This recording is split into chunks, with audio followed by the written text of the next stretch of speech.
Welcome to episode 57 of Snap on This, a Marvel Snap podcast. I'm your host, LaurenWhatevs, here with my usual delightful, amazing co-hosts. First up, Ree, how was your weekend snap? And keep it snappy. Okay. First of all, mildly outside of weekend snap, we all together yesterday played Raven's Watch. It was Ben's idea. Lauren made it happen. And we voiced what we played. It's like a 4-player co-op that's very like Hades style of like it's a rogue. You're going to build your character over the run. You have set boons you can pick from based on your character and your fairy tale characters, fighting like tentacle monsters and stuff, as per usual. So, it was super fun. I'm so excited to play more and level up. And it was really like it had been a long time.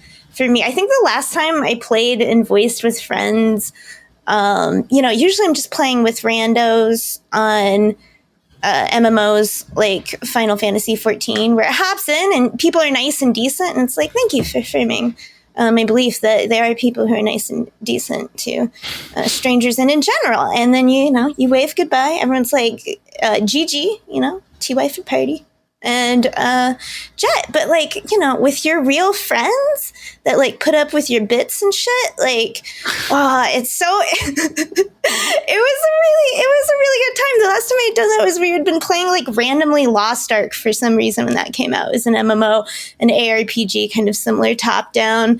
And this was really fun. We were joined by honorary SOT member Wombat Combat. I gotta find a funnier way to say that name. Yes, the original good egg, and we all had a lot of fun, and we were excited to do it again. Okay, so I would just recommend that if that isn't something it's worth. I get that organizing it is hard. That's why I didn't do it, Lauren.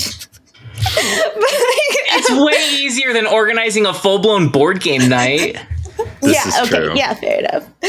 And thank you for Ben who found it and brought it to the attention. And it's 50% off right now, and it's crossplay. Me and Lauren played on Switch, and I think Ben and I think Wombat Combat played on Steam.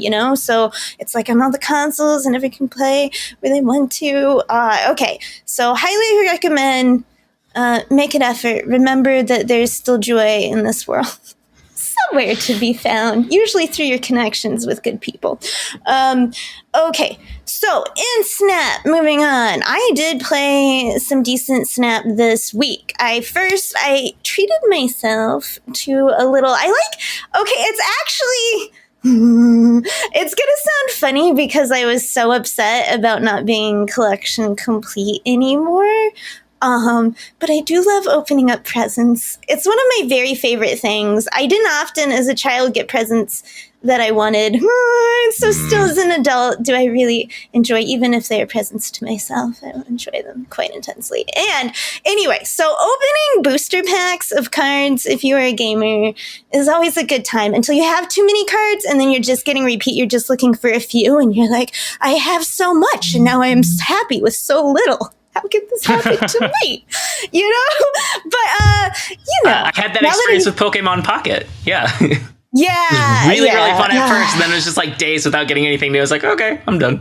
Yeah. Well, it's this is the millionth I have of this. It's not fun and new anymore. So I opened up, like I said, a little 1, 2. I like to open up a season 5 and a season 4 and be like, what will I get? What will I get? And this time I rolled Bastion. Surprisingly, too late for the last podcast, but and also Awesome Andy in the same pack.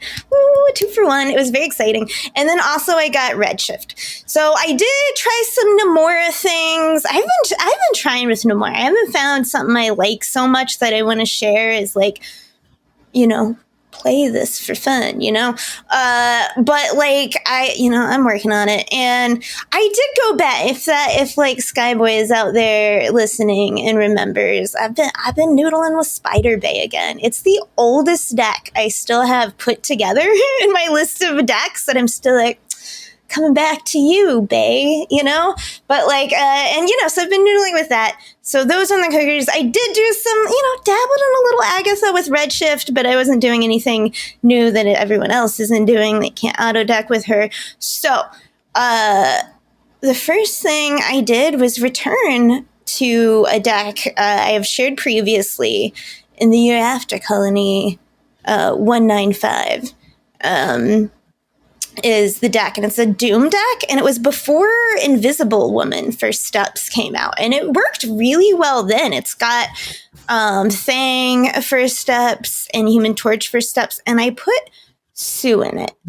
And honestly, you're going to be like, why isn't Fantasticar here? And I think it's like a step too much. It's delicate balance. I really thought about it. So if you're going to ask that, I thought about it. And I think if anything, they would be the same slot, because I want the rest to be the actual end of turn cards, because I'm already, noodling with some turn skipping and some like Squirrel Girl, some Marvel Boy stuff.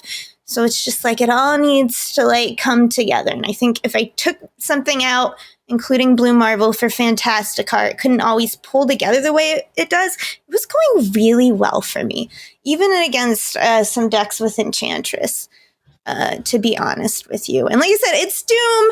It's Makari. I love her. She's in my Surfer deck that I'm playing as well right now. So great. I played the first Deadpool diner game just a bit earlier, and I forgot that they have their own locations. Like there's like a special location for That's it. And new. the first one I ran into was like the cards will return to you on turn 3 with like extra power. And like it's turn 1, and I'm like, what's this location I'm reading as Makari falls right out of my hand onto that location. I'm like, oh, you're coming back to me with extra power and I don't even have to pay for you again? That's the beauty of Makari. You gotta love her. Okay, so but this has got like Sunspot, great for turn skipping. Black Hat, because it's a 1/5. If you're playing Marvel Boy, what are you doing if you're not playing Black Hat, to be honest? So like it's just squirrel. I get it. If you're heavy into the Squirrel Girl side of things, maybe. All right, and the tech, the only like real tech in the deck is Human Torch, or not Human Torch. Sorry, he's just there for getting big and making the other people like scramble to figure out how to deal with that. Is the Thing, right? The Thing is the best when he takes out like an Iron Man or something, and you're like, good, go on, get out of here. And then I do have like Red Hulk in it, who also benefits from Masu Storm, right? And is it good? Because sometimes the other card option is Doom, because sometimes you want the spread, you're all in on the Doom 2099. Sometimes you just want to drop a big red Hulk on the situation. So that's one thing I messed with.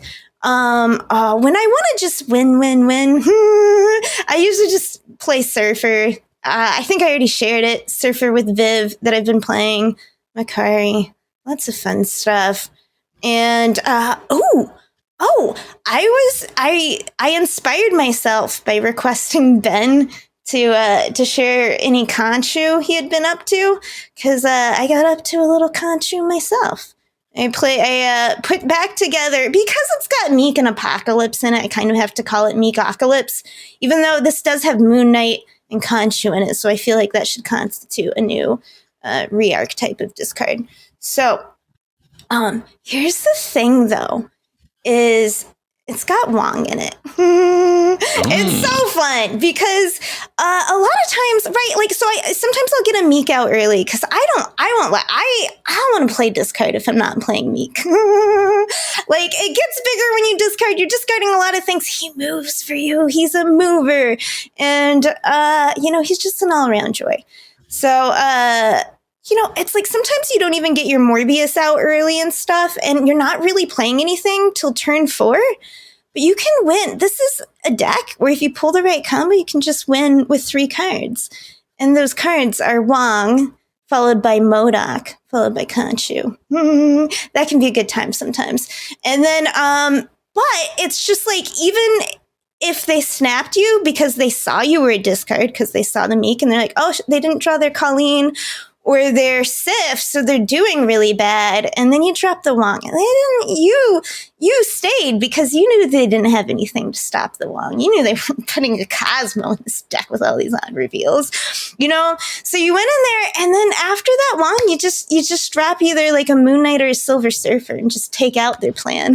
Just take out their plan while like doubling up on what you missed out on by not playing your Calling Wing, by not doing. And here's the thing that's so great about Khonshu is usually in discard, you're very intent on like what you discard. You're very practiced. You're like, okay, this isn't a good time for you, Blade. Hold position. It's like Helm's Deep on the wall. Like, no, not till you see the whites of their eyes. But with this deck, it's like, it's fine if Silver Samurai takes out a Drac, because Khonshu is going to bring that Drac back later. Even bigger, even stronger, even better. People still do not respect a Drac. I've returned to the Drac, and still people do not respect him. It's a beautiful thing for me. Okay, so I've been doing that. It's fun. Yeah, sometimes it falls a little flat, but, it comes together enough. It's a hell of a lot of fun. And I think that is what I played, aside from what we may be discussing later at other times. So I will wrap it up there. I yield my time. Great, thank you. That was a great weekend snap. Ben, how was your weekend snap? And keep it snappy. Well, my weekend snap, endeavoring to keep it snappy as I sometimes do. I built a lot of decks this week, perhaps too many decks. I played a fair amount of Snap, as one does when one is building decks. You do have to test them a little bit. Wasn't retreating a whole bunch. Sometimes you have to stick around and just see what happens when you're trying new decks and things. Yeah. So perhaps you're even curious what kinds of decks these were. They were a diverse assortment. The one that I can say most definitely is like good and playable is I just messed with my Surfer deck that I played in the Golden Gauntlet last time. Moved it closer to its ancestor, Wave Flourish. Put Jeff back in instead of Mercury because I wasn't seeing a ton of move to be messing with Mercury and stuff. I don't know why that is, but I was just like, let's get Jeff back in there. Jeff's real good. Jeff's a classic. And I replaced Red Guardian with Copycat because I already wanted Copycat back in there because Copycat's a very good card. And Red Guardian is very small these days. That is the unplayably small, I might even say. But what else did I build? Ooh, I built an exciting new move deck. I was inspired. I got real wild. I saw a Magneto that I liked, and I don't really have a lot of great Magneto variants. Got 2 different Pandart Magnetos that I do not care for one bit. I've got a Hip Magneto that's fine. I've got X-Men 97 Magneto that's fine. But, who is this is like the new Magneto. It was in the shop the other day, and I was, I can't get the name. That's fine. The new one. He's got his hands up like this. He's, sort of tilted 3/4 to the side. But what's in the deck, you may be wondering. The good version, I was trying multiple versions. I don't know if this is the good version, but this is the version that I'm going to tell you about. All right. So it's Ghost Spider, Scream. That's right. It's a Scream move deck. Ghost Spider, Scream, Sparky, Dagger, Craven, Zorn, Spider-Man, Human Torch, Polaris, Redwing, Heimdall, and Magneto. And it's pretty cool, pretty fun. For those who don't know, I went through a long phase where mostly I just played decks that had Heimdall and Magneto in them, because that's a cool way to end a game, is with either Heimdall or Magneto, and one of them is usually the right thing to play, but yeah, I'm not sure. I've been trying to mess with other options on this. Leave that alone, buddy. Oh, you. All right. This kitten is always after my bagels. It's a real problem. Don't know why, but it's a pattern. Anywho, yes, there was another version of this deck that I won't tell you about. I tried cutting the Zorn and Red Wing stuff because like Red Wing's a little clunky and sometimes it's difficult to get things lined up where like you're getting consistently what you want. A few too many 50-50s I find, and like I'm thinking maybe there's a cute way to put like Black Cat in the deck to like minimize that, or even I don't know. We'll see. I don't know. That deck is a work in progress. I tried things with Batroc and Silk and Hydra Stomper, but here's the thing: Sparky hates the Leaper. He just and Silk. Oh no, those cards do not go. So I don't know. I'm trying to experiment with Sparky because Sparky is new and fun, and it's a cool card. So Sparky is sort of the star of the dish there. So that's the version I chose to tell you about because that's the version with Sparky and the version that seemed to be working. Another deck that had a couple of versions that I was working on this week is called Slime Sentinels. It's an Affliction deck with Bastion, named after Prime Sentinels, the sleeper Sentinels who think they're just normal peeps. But that one, it's got, a lot of cards have been in and out, and I'm not sure this is the best version of the deck that I played this week, but this is the one that was assembled today. And that's the Hood, Silver Sable, Surge, Merlin, Scorpion, U.S. Agent, Cassandra Nova, Diamondback, Hazmat, Bastion, Laufey, and Ajax. So there's that. There was another version of the deck that I guess I'll tell you about. That one's Silver Sable, Zabu, Surge, Merlin, Cassandra Nova, Diamondback, Hazmat, Bastion, Laufey, Iron Lad, Man Thing, and Ajax. So that version of the deck leans extra hard into 4 costs and does Zabu stuff. I don't know. It didn't feel as good as the more straightforward one.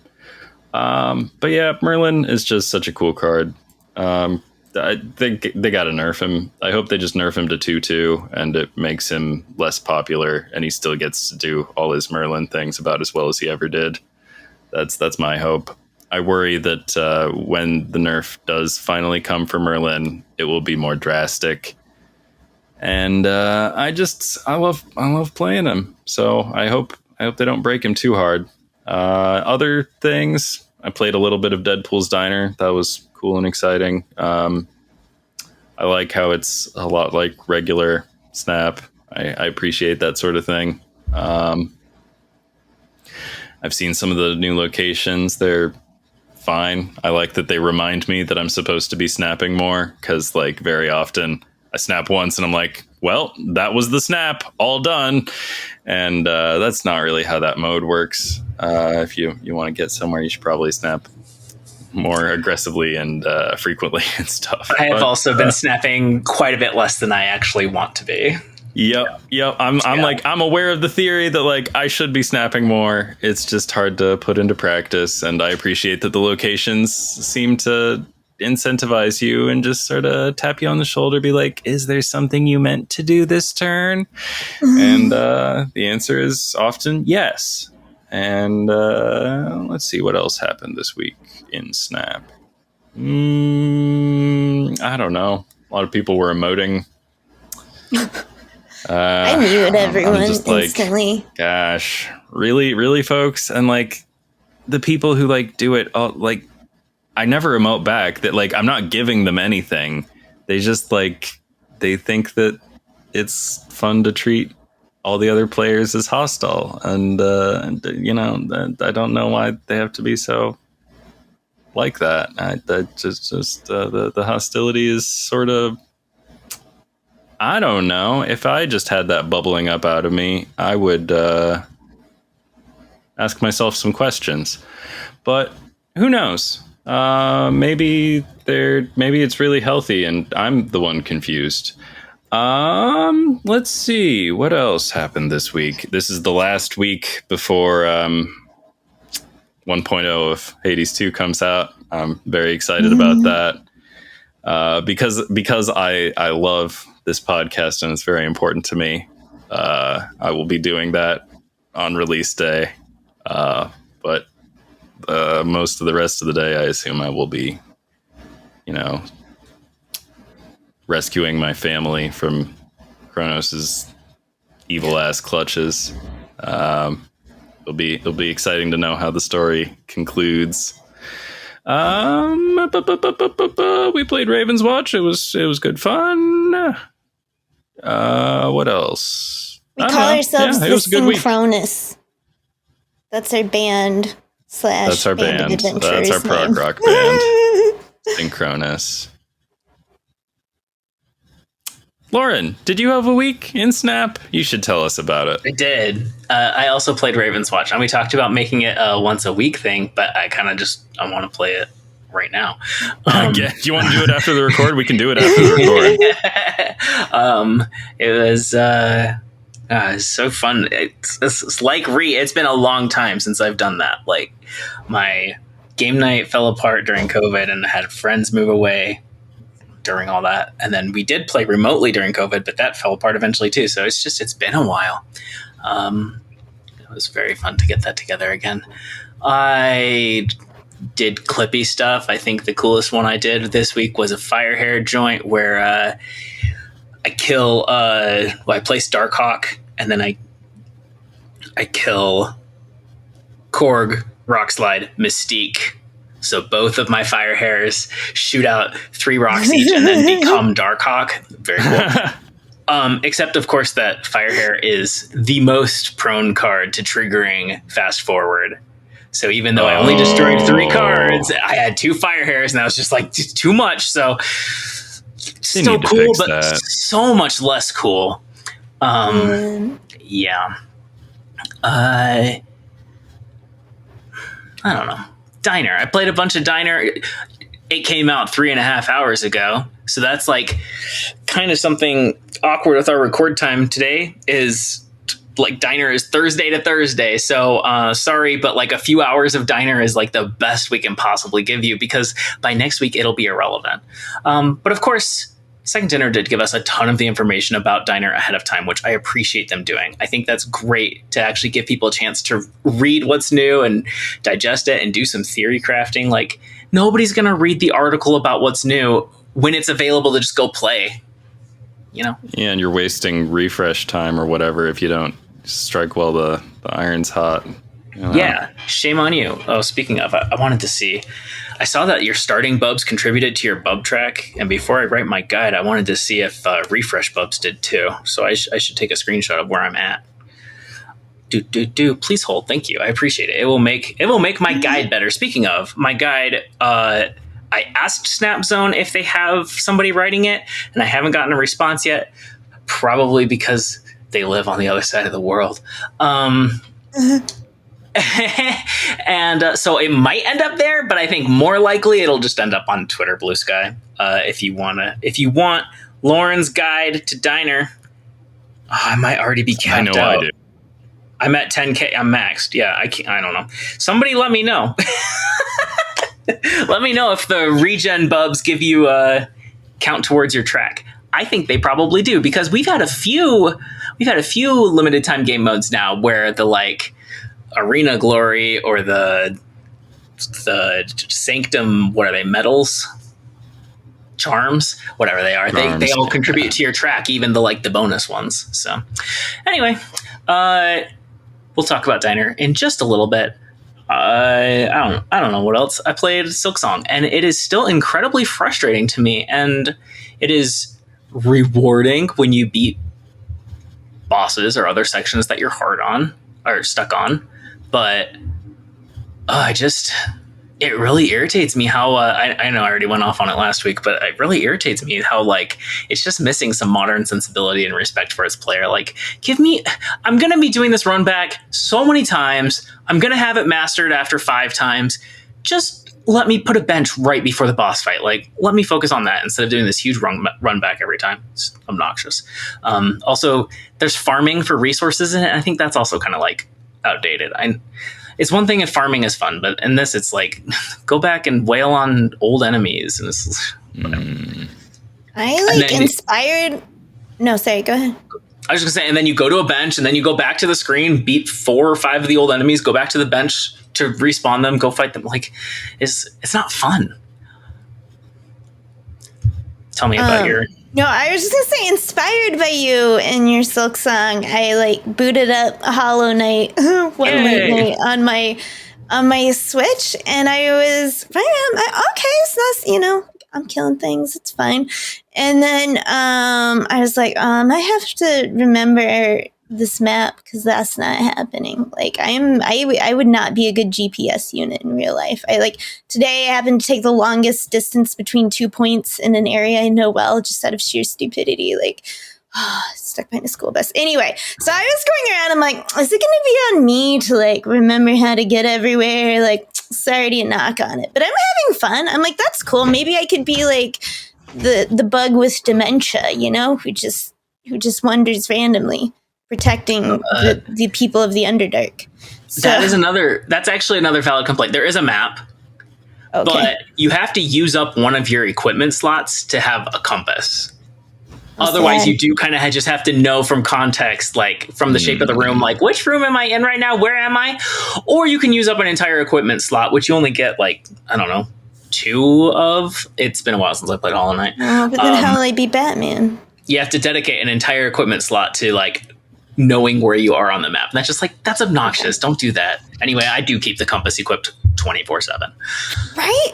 And then I did run around until I came into like the first boss, I presume, by the bossiness and the big sequencing and the dialogue. And I died and I lost all of my flowers. Not some of my flowers, but all of my flowers. All your geos, yeah. I don't know what to use them for yet, but they were mine that I had gathered. Yep. And, and I shall return someday. That was the end of that run. And now I have Raven's Watch and I have to unlock all the characters. So next time we can play all the characters. Okay. All right. New thoughts on last week's card. I know Ben already kind of talked about Bastion and re-got Bastion. Do you want to talk about him? If you do, I will read off his ability. Yes, because I didn't play Jim Hammond, so I have nothing to say about him. Okay, I don't have anything new to say about Bastion. A 4/3. On reveal, add copies of your other cards here to your hand. Set their costs to 2 and power to 3. Okay. I forgot. I thought we were talking about Kang. But I will talk about Bastion, because I played a stupid-ass deck. It was very fun. Now, if you saw, everyone with Bastion was doing, like, the Moonstone Captain Carter stuff, right? That or was Victoria better. Hand or Cerebro. Yeah, Victoria Hand stuff. That stuff. That's all, like, probably better, but I didn't want to do that. So I do have Moonstone, but I went a different direction. I called it the kitsch in sync, but with like kitsch, because I picked some kitschy cards like Mojo. Just some like stuff nobody plays. But here's the thing. If you know a bunch of lanes are going to be full, a 2, you're not sad to pick up a 2/3 Mojo that you put down early, which you normally don't want to do with Mojo because you want to keep him late. I love building decks that have you put down a card different than when you normally have to put him down. But this time, you're not worried about it. You just throw down the Mojo. You're also fine, right, with getting the 2/3 Goliath. Because with Bastion, what I was thinking was I want small cards that I can drop early to pick up and then maybe play, on turn 6, right? I could play drop 3 2s. And it's like, okay, the ongoing synergy works. So obviously Marvel Boy is here, but Debris is here, which is such a fun... Junk is so obnoxious because people are filling up so much more of these boards these days. So seeing a goblin or a rock, it's like, I needed that spot for my stuff, And so it's fun to rock people, And that's how your mojos are all going to kick off. And then, you can put down that extra mojo in the lane on turn 6 that would be good there, right? This is all beefing up Goliath, which you put down early because you're fine with filling lanes early when you put him with multiple of the little scalar cards, right? If you have a Dazzler and a Goliath there, and Nico, I got smoothie drink. I mean, whatever she's drinking. I feel like that Nico is drinking whatever we all want in our hearts in that variant. Mm-hmm. But I picked that up. I've been working on getting more splits with her and stuff. This variant. Anyway, and she can like give you, just getting a second Marvel boy is great. Won a lot of games. Blue Marvel, Spectrum, for when you only have one spot left on the board. The last turn. And, just when it'll be good. And Moonstone. And it's so fun because, like, once again, the point of junk is to make them not able to do their stuff because you filled up their lanes with your junk. And like I said, and this lets you fill them up early because you're just scaling them up later, it's just a fun way to play. It's a good feeling. I had a lot of fun with this. I did win a lot. I'm not trying to say it's going to be as good as the Captain Carter stuff, but it was a fun thing to do. And I had fun, good. More fun than I thought I would. Great. Ben, anything besides what you said in Weekend Snap? Still like Bastion. Still seems like a cool card that does a cool thing, and I think we'll just keep seeing him around. I think it's a cool thing that's going to remain a cool thing to do. Okay. And then this week's card, Jim Hammond. Well, this week's new card, because, Kang Rework, I think, totally overshadowed this. But Jim Hammond, Human Torch, a 1/2 at the start of each turn, +1 power for each bonus energy you have. I got this card. I still have like 140,000 tokens from past spending. Nice. So I'm just going to keep up collection complete. But I fully intended to just not play this card except for weekend missions, which is maybe kind of silly. But then I saw that Safety and Scott were having fun with them. Mm-hmm. I was like, I should probably play it so I can talk about it on the podcast. Like, if I were smart like Ben and Rhea, I wouldn't have bought this card. So they probably didn't buy this card. I don't know about that. I thought about it real hard. I don't know. If I could be collection complete, I would be, to be honest. But like, it's good someone is. Yeah, I think there's a chance this might actually be a Ben card because Scott called it a hope card. And I think of you as the person who likes hope more than anybody else. That's fair. I should like hope more. Yeah, and she's so great with Merlin, and like the two of them together, they seem like that's a trio there. Your Jim Hammond, your Merlin, and your Hope Summers. That's practically the whole package right there. So all three of those plus Kitty, of course, for Hope are in Scott's deck that I played. Also King its-rie, because it's rocking Kang, because that's fun. Yeah. I think also you could put Agamotto in here, and then you'd get the King its-rie synergy, and also the Bolts of Balthak working with Jim Hammond. But Surge, Werewolf by Night, super fun with Merlin. Mobius, Gwenpool, Juggernaut, and Wiccan. This doesn't sound like a good Wiccan curve to me. Like, it's 3 1s and 2 2s, but like Merlin helps a lot, Kitty helps a lot.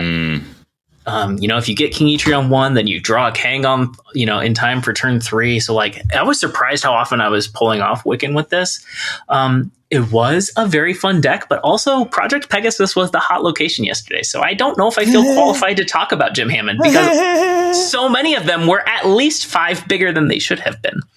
I don't know. I got him up to like 20 once. And other than that, he was like, he was in that like 1-5, 1-6 range that we talked about being like, it's probably good enough. But I didn't super love him, but like, here's the thing. He probably doesn't need to be super duper great because kind of like how you talk about Ben with like moving somebody else's cards or moving your own cards is already its own reward. Like to stack extra bonus on top of that with Screamer or Craven is like, that's just gravy.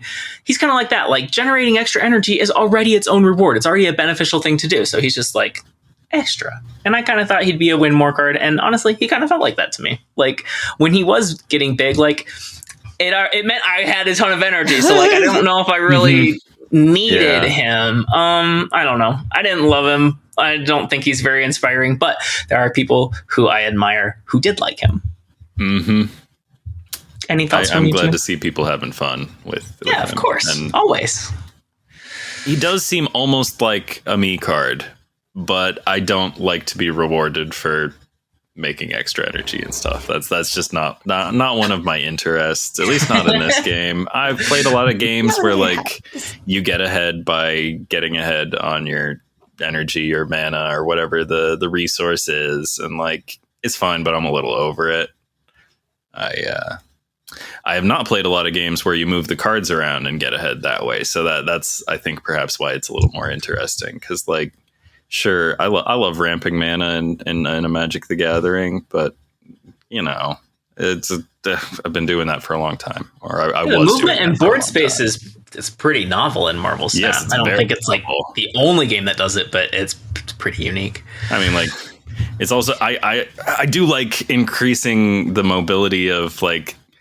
I think the sprinter perk in XCOM is like the most fun because it makes the little people go further, and you can climb up on rooftops you wouldn't have been able to climb up on, and then boom, you got like height advantage on those aliens and stuff, and all that sort of thing. You know, I just love increasing the number of squares the thing can move, or like the move speed. Like when I play Hades 2, I'm just always picking Blinding Rush first because it makes you move faster, and if you can get behind people, then they're not going to hit you. It's I don't know. I think that maneuverability is cool, and it's never really come up in card games until now. And I just think that it's an interesting thing to point out, Lauren and Ben, because it's like card game. It's like attention, but like a benefit. It's like card game designers should play board games, because the location winning with cards has been present in simple like board card games that weren't like complex enough to interest card gamers. You know what I mean? But like if card designers suddenly like, oh, how do we build that? And I think the challenge is to innovate maybe in card design, because like look where Magic is at. Like I think a lot of people feel like me who haven't played Magic in a long time is like, I don't want to get back in and be playing someone and have to read fucking 5 paragraphs of text in every card they put out, because now there are cards that are literally just like 5 paragraphs of text with no picture because they're not in the room for their text. And it's like that much rules in, being shoved at you all the time. And I know that's the point of limited, is try and contain the number of rule set you have to contain in your brain and, what you'll run into. But anyway, a different way to innovate, like Marvel Snap did with card games, is to pull one element from board games, right? Because you pull too many and then you're not a card game anymore, right? But and try to be like, how can this present a new challenge to an experienced, to new card gamers, right? Like they made it that way, but also to someone who's just kind of done the card game things, as Ben was saying. So it's just what else could they pull now? The raising your stakes up to 3 times with your snap, opponent snap, and then the end of game snap, that came from Backgammon, by the way. So another board game. I didn't know that. I've not played Backgammon. It's in one of their I didn't know that either, except I watched their GDC talk about designing Snap. You reminded me, this is 6 or 7 years ago, I was prototyping 2 different card games where physical space mattered, because I loved that idea, and they didn't get very far, but I still love that idea. I want to play a card game where the physical position on the board and which way the card's flipped and which way it's rotated, that matters. That seems cool. Anyway, next week's card, Warlock, 3/3, activate for each unspent energy. Give a card in your hand -1 cost. Do you like this style better, Ben, where it rewards you for something that's not inherently a good thing to do? I mean, isn't it inherent? I think skipping energy is not a good thing to do. Oh, saving it for later, and I kind of think that Bolts of Balthak is pretty good, right? Yeah, you're right. Delaying it, but that's what I'm saying. It turns it into a reward, something that is not inherently rewarding. Well, yeah, you're not skipping anymore. You're deferring. You're right. It totally transforms it. Yeah, I think this card's very strong. I don't like it very much, but I think it's very strong.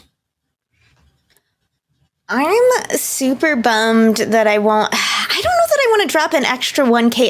Thus far I've only stuck to being like, I'll get them eventually. I'm gonna go the cheapest route and just pick them pets that get them from the packs. But like, I want this card specifically. What I really want to do with it is an old favorite where I will put this out in turn 3 or 4. You know what I want to follow it with? I want to activate it and then I want to blink it. I want to blink it into something else. Mm-hmm. I want to put this in Spider Bay, right? The problem with Spider Bay, one of the problems with Spider Bay is it's got Sunspot, it's got Cyclops. It was around skipping a little energy because it's high Evo mixed with like Affliction, but it's got a Spider Woman and Shuri in it. Shuri and Blink are like the fun cards in it because Shuri Spider Woman, great fun. You know, Shuri Blink, also a lot of fun. You know, you got to be careful because it's like, well, then that lane's really big, but maybe it needed to be. Anyway, so I think this would be a great card to blink into like my Hulk or something.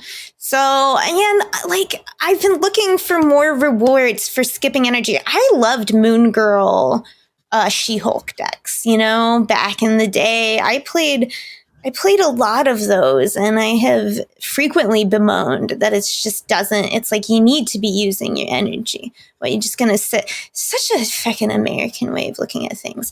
Relax, like have, you know, like rest, take an enjoyment, you know, appreciate life. No, that's time you're burning. You could be hustling. With that unspent energy. Anyway, so, but that's like the way the game is now. And so more cards that will give rewards to those older cards like She-Hulk. Like, you're not seeing She-Hulk around that much anymore. Now more with Moon Girl and stuff. I like it. I want it. It reminds me of a character from, is it going to be Chrono Cross? Look at this card. It's like this like Strawman. It reminds me of some character from some old retro video game. Someone out there is going to get it. He's got a very unique look. He's I think he's in New X-Men. I saw him recently in it. I was like, that's me in comics all the time now with Leah. Like, I've read comics my whole life. It's like it shouldn't be new and exciting, but I'm like, I know that guy. I'm a little disappointed by the art and the variants. I was going to say this that card because like Warlock in the comics looks so cool, and yeah, I'm not always obsessed with like I must have the comic art variants for things, but like, oh wow, I would prioritize some like actual classic ass Uncanny or wherever he first popped up. Like, was it like I don't know. I read a lot of comics at the library as a kid. New Mutants. That is rings that what a I'm thinking bell. of? Well, the thing is, he would show up in other places too, because all those dang X-Men's were X-Menning around. Yeah. I don't have any like nostalgic connection to him, but I know a lot of people who did read comics like love this character.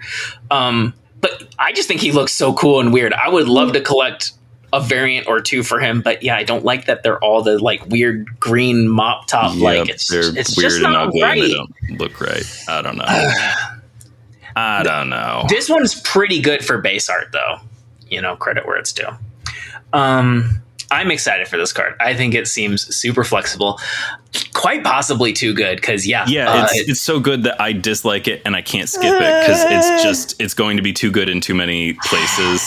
It's just too good. Yeah, a hand where you can reliably play almost everything left in your hand. Like, it's just fully passing 5 energy from one turn to the next. Like. And like, just lets you once throw cryo and like surprise your opponent better, and it's very good. Surfer? Can you imagine all your surfer cards being cheaper without needing a Sarah?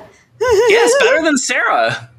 Yeah, it depends on how the hit distribution goes, but it's comparable to Sarah at least, and he's cheaper, and he's a 3. Like, the 3s are trying to take over. They're like, no, nothing shall be in a deck but us 3s. You need nothing. A 5, no. A 2, no. All 3s, all the time. Deadpool's Diner came back. I think the thumbnail for the YouTube video said even Dinerier, which is moderately funny. Has new board art now. So like, you know, they're ramping up the apparent quality every time. This time it has new rules that I think are interesting. Each player can snap up to 3 times. Snapping only affects you. It does not affect your opponent at all. With the exception of like there's 1 or 2 locations where your opponent's snaps might affect it. But mostly I think the snap-based locations are based on your own snaps.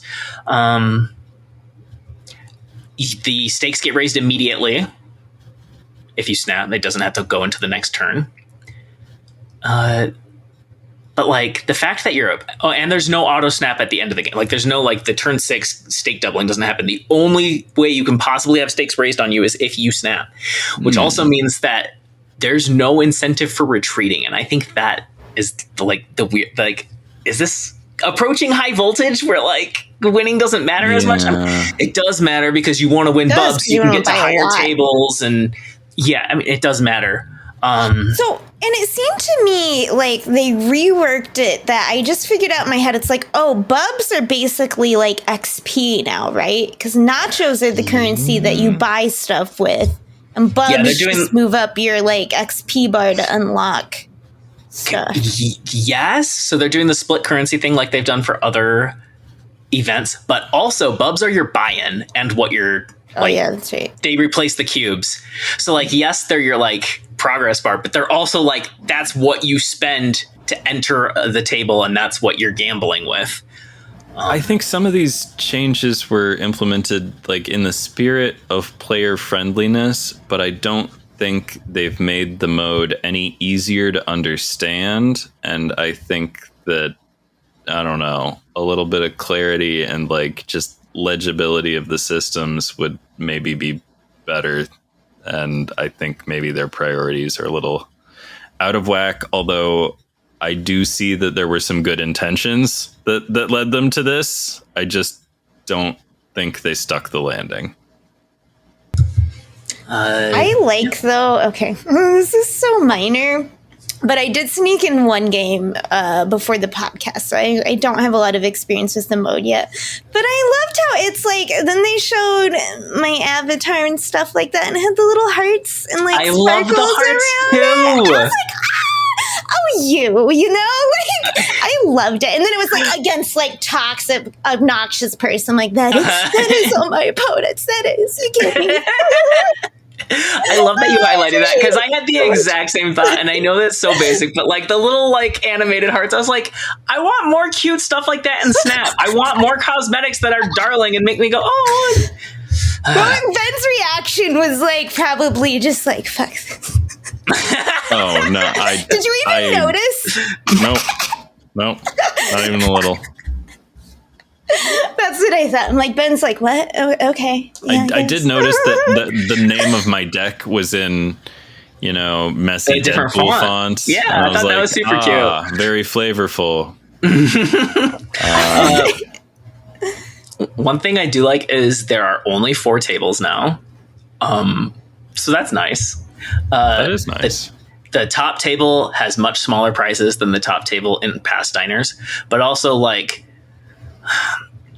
in the in Diner 2, where you could get Kangalicious, the top prize was 500 million bubs. In this one, the top prize is 1 million bubs. So also like the exponential numbers are a little bit easier to understand when there's not 13 tables or whatever it was. So the nachos are the currency for the store, and the only way you get there's 2 ways you get them. You get some of them from going up the track, the bubs track. But mostly the main way you get them is you snap 3 times at a table. That's cumulative across games.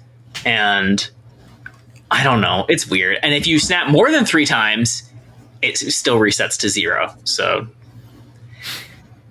I still don't really know how to feel about that. I haven't played it a ton. I didn't snap at all. I won my game, and I probably should have snapped, but it was that hesitancy of like, I'm gonna figure this. And I don't know how it's like, am I gonna lose all my butt? Like, I hadn't paid it. It's all the numbers. Like, you can lose a lot of bubs if you snap 3 times.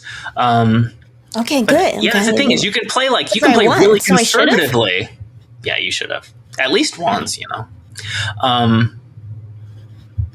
So yeah, if your opponent snaps, it's no risk to you. You might as well stay in, unless, you know, the reason to retreat is to save yourself time.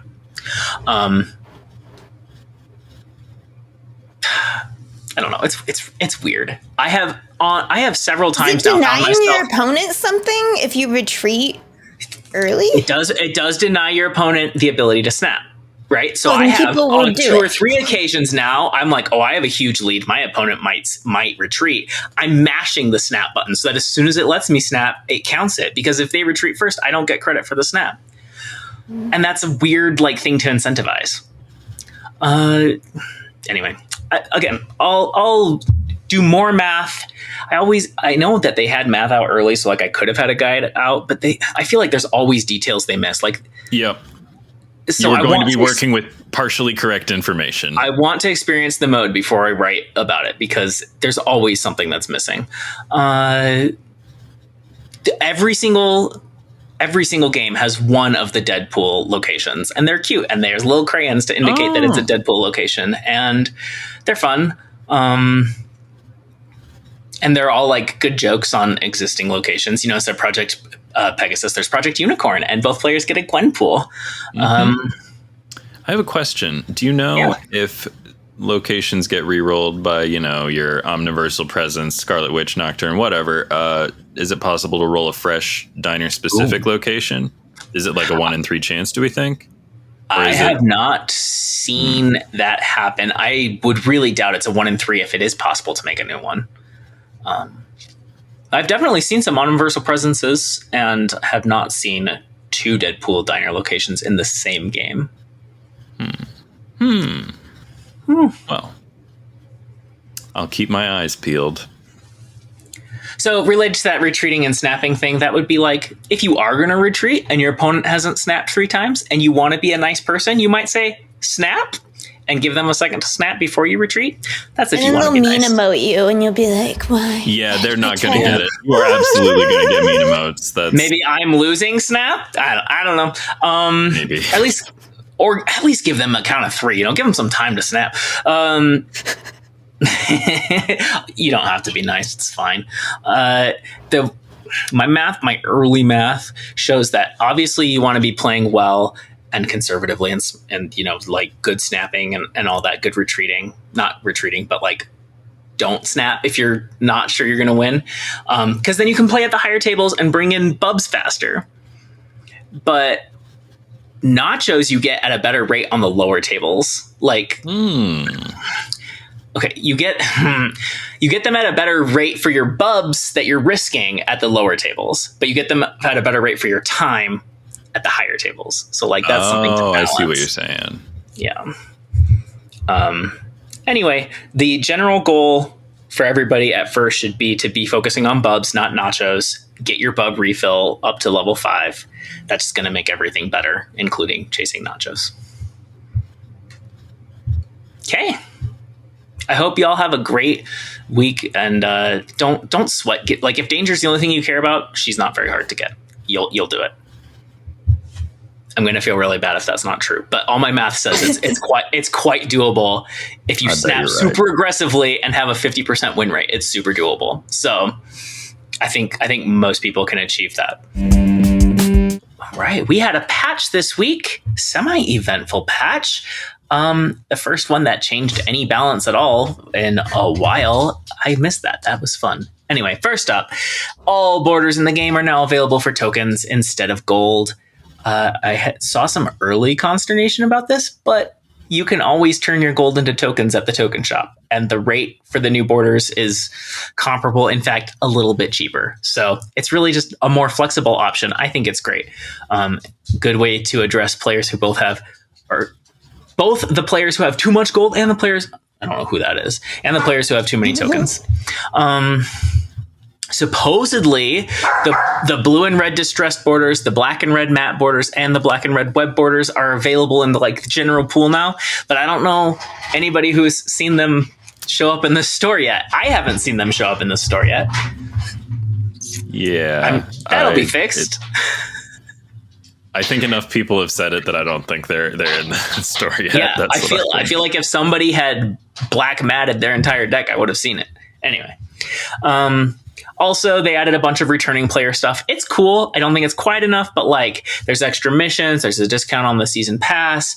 You get like 3 or 4 snap packs along the way. But like, I think if to get a returning player to stick, I think you want to give them like cards of their choice or like get them into a deck, you know, not just like, here's 4 random cards. If you've been gone for 6 months, these might be shitty cards.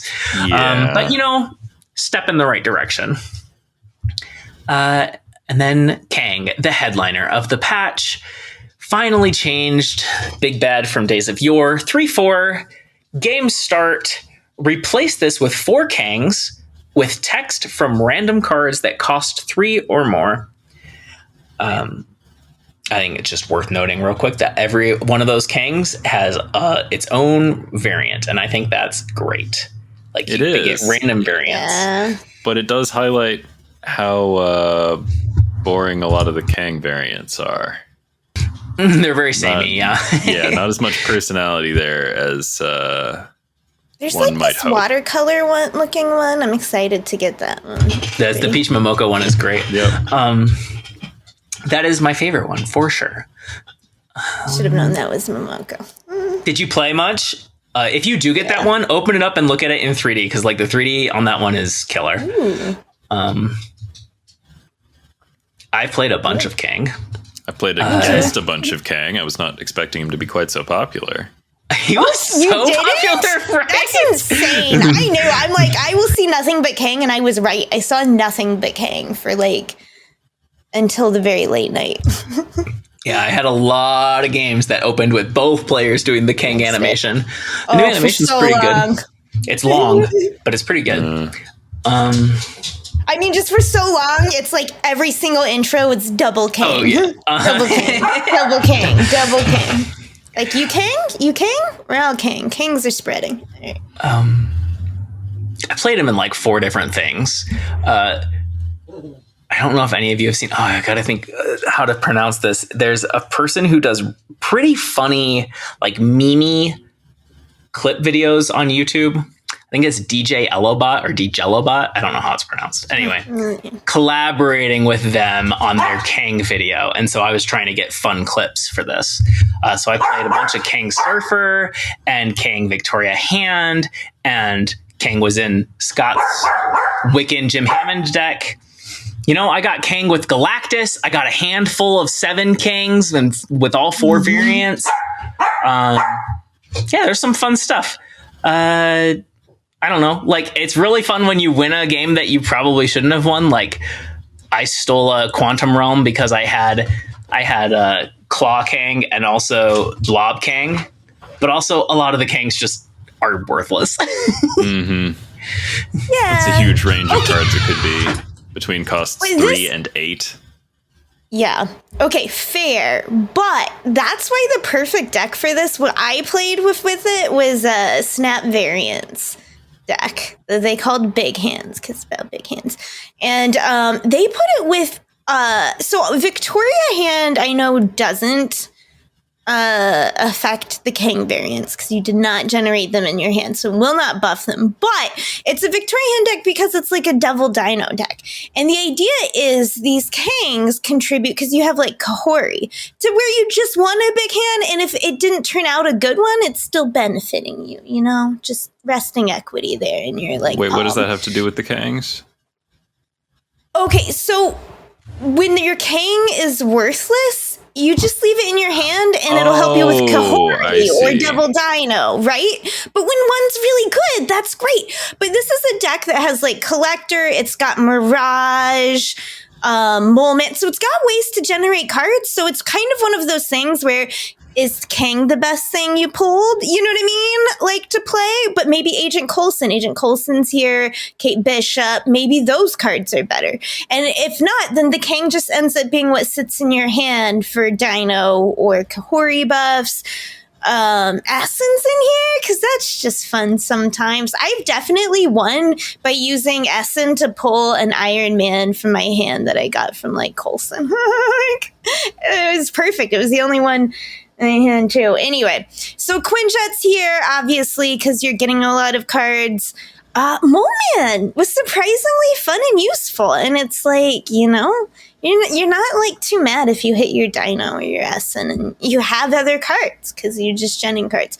So like for me, this was fun because, like I said, I just gotta like, you know, I just gotta play out the fun super winning Kangs, you know, like because that happens like a lot, you know? It's just like, it can't be your only plan, right? If that's your only plan. Because like after I played a bunch of this, I went back to Surfer and it's like, oh, well, when you planned what those threes are to work with everything, then they're always good. You know what I mean? They're never just sometimes super good.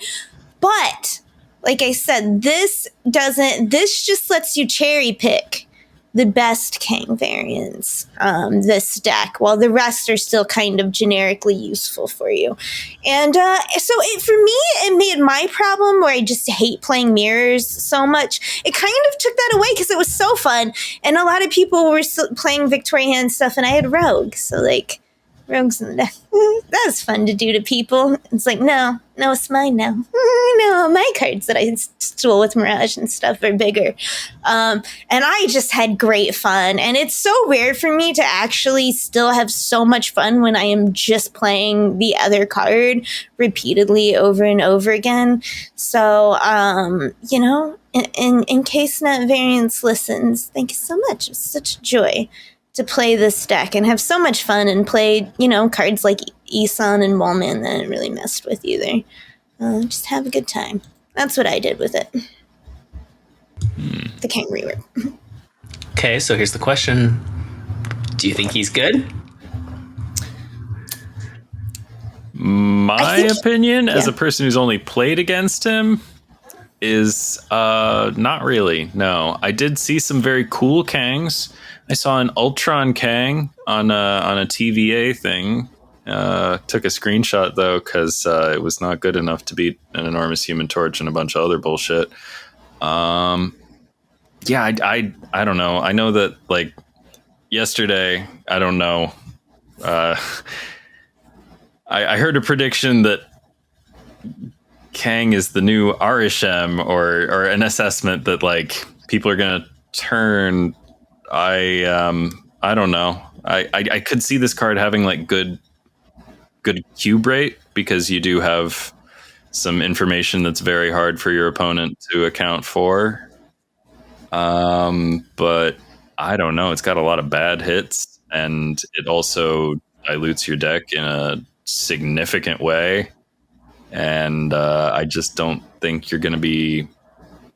I think that when you win, you'll probably win for more cubes, but you're just not going to be winning as much as if you were playing a deck that was doing the thing it was trying to do. I think Kang is good in the way Nightmare is good. It's just one of those cards. It's not like, yeah, he doesn't go in everything generically good. He's good when you plan for him, like with Nightmare, and it'll win you a lot of games because like a batshit infinite, you know, win you a lot of games. And it's the same here, I think. It's just like when you have a deck that plans for some duds, right, and still gets some side use out of them, it's a good card. But yeah, it's not like... It's not OP, it's swingy. It's a very swingy card, yes. And Snap players like reliability over swinginess. Some of them. Yeah, definitely saw some woe over adding even more RNG to the game, and I definitely ran into players who were playing 37 card Monty. Now that's the biggest deck you can start with. And why not? Like, it's all compatible with Quinjet. You get the extra energy from RSM. Like, it's crazy that deck is as functional as it is. Everyone will play Cassandra if we see that a lot. And if it's that diluted, it's going to be all that harder to get the Shang to, like, deal with it. There's I think it's Cassandra Nova Roma is one of the new Deadpool diner locations. And it makes the next card you draw do Cassandra Nova's ability. Yeah, you will win the matches you play against 37 card Monty when that happens. I don't know. I think he's very fun. I don't think he's very good. And that's probably right. Although it is weird for, you know, a remake for a card that has been bad, or at least like super underplayed or low play rate, I should say, for such a long time. Like remake it, and then like I don't know how much is going to be getting played in 4 weeks. Yeah, I think that if they waited this long to do it, they needed to come a little more correct, is my feeling. I don't know. This feels kind of lazy a little bit. I see what they're going for, but it just, I don't know. I'm glad Kang's not one of my favorite characters. Yeah.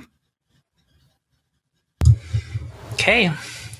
Now we're going to go into the data mines to give our first look at November season, which is spiders.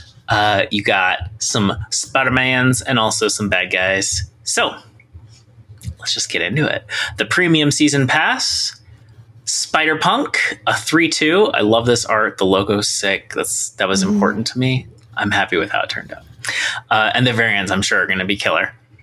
You can move this once.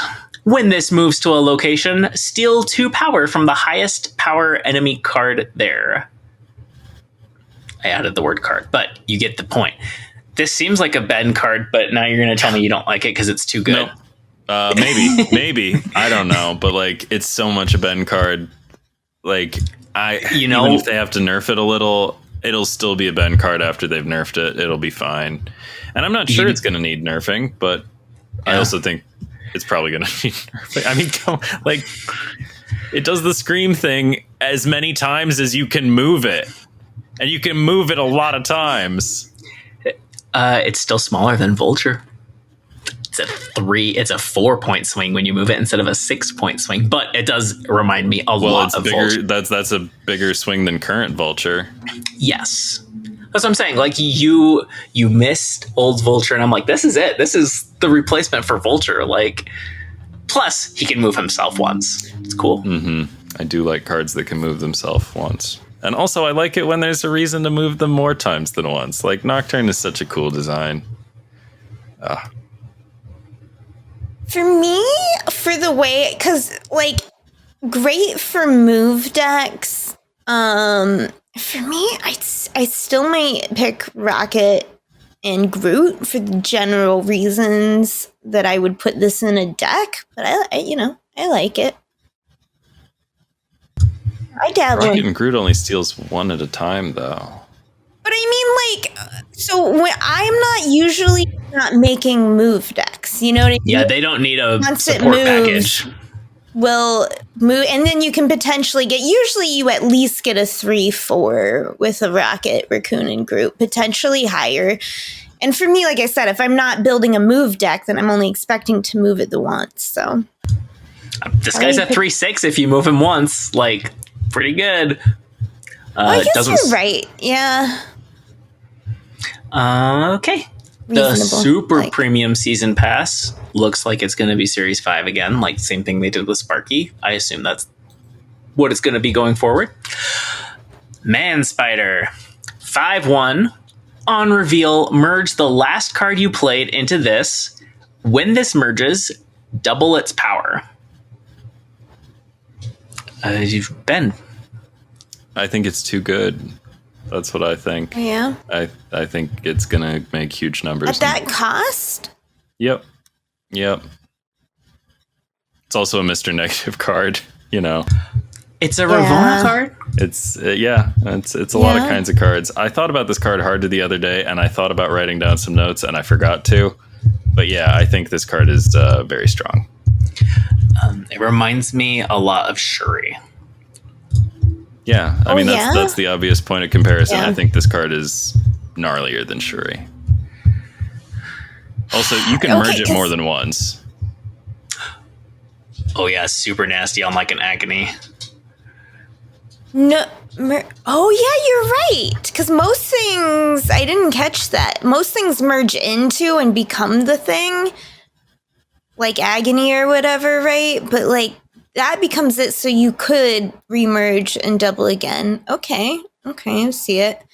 But at that point, if you're in on that strategy, you're probably either doing magic, right? Or you're playing Living Tribunal, because like you don't want to just super win one lane, right? Like this that's the problem. I mean, that's what the Human Torch decks are doing. Yeah, Tribunal, Taskmaster, Zola, something like that. I think this is definitely friends with cards like Taskmaster and Zola, though, because they're also... But if you're trying to merge it multiple times, then you're looking to merge it in turn 6, too, unless you're able to cheat it out. I'm just pointing out it's possible to merge it multiple... I don't think you need to merge it multiple times for this to be a very good card. I just think it's an important... there's work involved. You know what I mean? It's like I don't think Black Agony Panther. is work. I don't think Agony is work either. The rest of them, yes. Any other move, yes. But Agony, you can set up ahead of time. Yeah, that's true. But I just mean for, like, Man Spider, right? You don't want to just Agony Man Spider. You do Agony and then something else, and then Man Spider. Things with drawbacks. This will launder a Starbrand or a Red Skull or, like, whatever else. Like, it's... I think this card's nuts. Yeah. Okay. Feels also, like it's work, but maybe. Harkening back to old Shuri, where you could do it across multiple lanes. Yep, like this one, the last card you played. It'll merge from any lane. Yeah. Fair, but it's still 5 power. You know what I mean? Sorry, 5 power, cost, 5 energy. It's like if Shuri was also Ghost Spider. But Shuri you play on turn 4, so you can play a big ass thing on turn 5. This one, you're like, you need to play your big ass thing on turn 4, and you don't announce that you're about to double it. And then on turn 6, you need to like Taskmaster, so you need to win the other lane. So you're not further doing things with Man Spider. It's all like the pre-setup. So it's like it's work, and then you need to account for the actual win in more than just setting up Man Spider. So I don't know. I'm just saying sometimes you guys are real hype, and I'm like, sounds like a bit of work. No, I think you are somewhat right on this. Like, yeah, it's a downside. Like, Shuri is much easier to use with Red Skull than Man Spider is. You know, because of the way this is bad either. Yeah. I just like, is it OP? You know, is it just good? You know, seems really strong to me, but we will see. Sometimes if you put down a big number too early, then it gets shonged.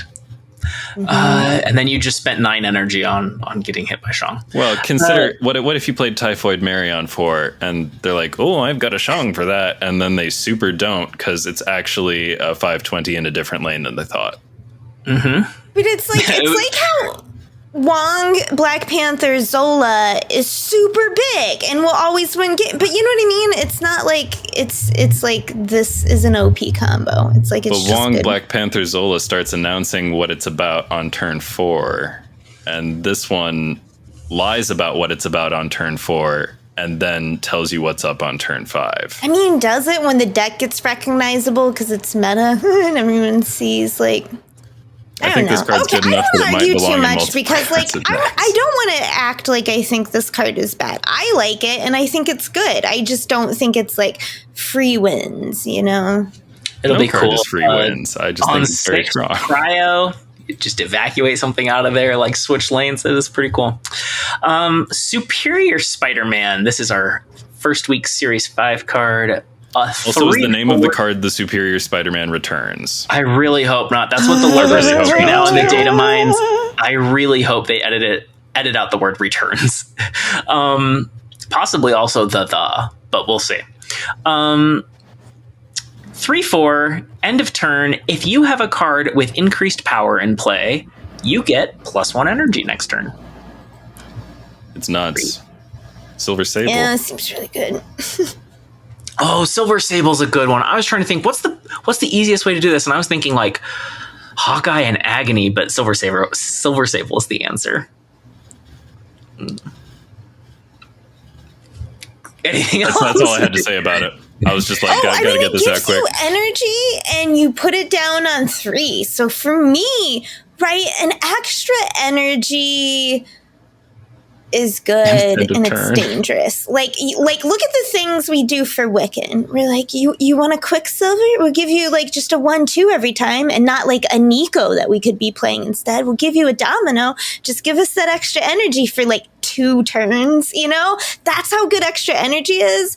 And this goes down on 3, and you want to have cards that are more powerful than anything. As Lauren was saying earlier in the podcast, it's just like stuff you want to be doing anyway, you know? But like this is also a 3, so you know it's more of Surfer just trying to make everything surf and turn everything into itself. So like and the end of turn decks are pretty good. Yeah. Inviswoman fits so many places. Great card.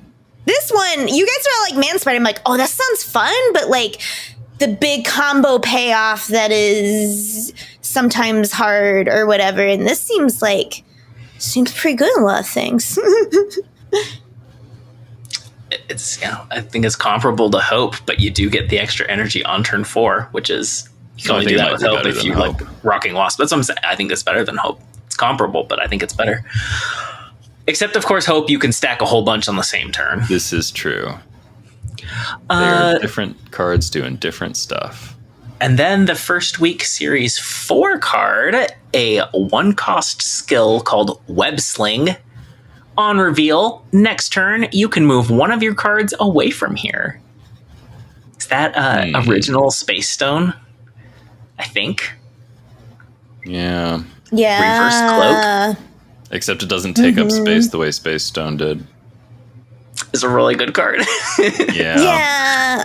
I also kind of like it because it's like in any card game. I mean, I play Marvel Champions and stuff, you know, having little like one web sling abilities just feels right for spiders. I love the flexibility of it, right? You play it on turn 5. Am I going to move one of my cards? Which one am I going to move? Where is it going to go? Like, I realize Madam Web can do the same thing, but she takes up a spot and costs twice as much. Madam Web is so clunky in comparison to this card. This card is, right, and it'll slot in nicely for like Red Wing thing. Sorry, you were cutting out for me, Ben. I didn't mean to cut you off. Oh, I dislike this one. I'll have to get it because, you know, but too good. Also, these freestanding skill cards, they're nonsense. This one isn't a spell. Yeah, it's kind of growing on me. I hope I don't regret that. I hope I don't regret saying that I'm kind of enjoying it. But like, I think it doesn't take up a spot, which is honestly a problem with a lot of 1 cards right now. It is kind of mean because it doesn't feel like a web sling ability should be better than like a ghost spider. You know? Yeah, I completely agree. Yep. Oh, now I'm sad. Oh, you've done it. Now I'm sad. Like, there's something there. Yeah, but this is still, Gosh, web sling. There are other ways you would move, like an Iron Fist. You want to play that on your Angela and Hope, and then move one of them the next turn? Oh, it's cool stuff. Like I said, and with Red Wing and stuff, it feels more generically useful. Like you'd include it in things you would include. I don't know. Something that I like about this is you can put this in a deck that's not a move deck. Like, yeah. Which I guess you can also do with Iron Fist and Ghost Fighter, and people don't really do that. But it's not justifiable in like the way that this will be. I mean, think about this in like a Sauron deck or like an energy skip deck where it's like you're often not putting reach in like anymore, and now it's just like, hey, it can just sit, it's just like a 1 or whatever, but sometimes that could win you the game because it'll get you into a sanctum that you can't play into, you know? Yeah. Or like save your big card, you know? Okay. Week 2, Series 5. Ben's up. Ezekiel Sims, 2/2. After you play a card with higher power here, give this +2 power and move this to another location. Well, it's a great card. I like this one a lot. I think it's interesting. Also, Ezekiel Sims is not just the antagonist of Madam Web, the movie. He's also from a Spider-Man comic that I liked a lot in the early 2000s. You know, the one with Moreland. If you know, you know. I think the character has shown up several times since then, but it was a decent Spider-Man story. Yeah, I like this card a lot. I think it's no. Yeah. I like it a lot. It's gonna do silk type things, Batroc type things. But you control it. You're not worrying about your opponent like fucking you over by blocking. But sometimes I want my opponent to be moving silk around a bunch for Hydra Stomper and stuff. Like I do appreciate that this one grows, and I also appreciate that it's interesting, and like eventually it'll get large and it'll get more difficult to trigger, but like life finds a way. It's a neat design. It's very cool, and I'm excited to play it. I'll just say that that's my vested interest. Is it fits in my joy of building the entourage of cards that move, of like Batroc and just jump around, and then just trying to double up on Hydra Stomper. Yeah, they cracks me up so hard when they're all swinging around together. And this fits right in with that. So that I do want to do that with it, and then just like Hydra Stomper it up or whatever. That's fun for me. I think that's a really interesting card, right? Because it is Angela-ish and also Silkish. It's like making it increasingly harder to proc. I don't know if we've seen other cards do that explicitly, besides just like there's a turn limit. I don't know. Like, how big is it getting typically? 2/6? Right? Well, you can do it more than once a turn. Twice. You might be able to proc it 3 times. Oh, that's true.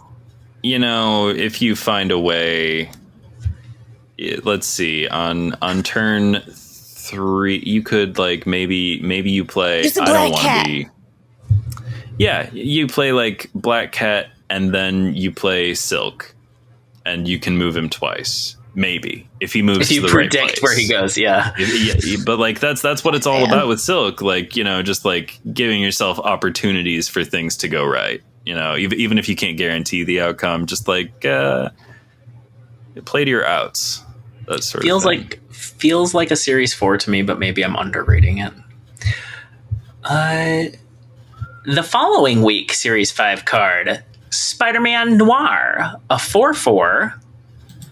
On reveal, if your other cards in play cost exactly 8 total, add the top card of your deck here, set its power to 8. Late Night Re hates. Yeah, it is demanding. Yeah. There's a lot going on this card for me. Like, it's like, I feel like Miss Marvel kind of feels like it should have been the limit of like, Trixie, like, setup. It's hard enough to set up a good Miss Marvel that's not gonna just get fucking Enchantress, or that didn't have an Echo out, or, and we gotta do this. I can't even think about how good it'll be, because all I can think about is how much I don't want to have to think this through, like, every game. I know it's not that hard, but, why? So this card wants you to be playing, like, Miles Morales. Is that what I'm taking from this? Mr. Sinister was my thought, but your thought, Miles Mr. Sinister, also. but like something like that. Like, and I don't think it's asking for you to do a specific thing. I think it's asking for you to like do things like Mr. Sinister or Miles Morales. And like, I think this is a cool card. I can't tell if it's great or not. I haven't decided what kind of deck wants to be fulfilling the conditions and also has a plan for how to reap that reward. I haven't been looking at it long enough to, get there, but like just on principle, I dig this kind of thing. Yeah.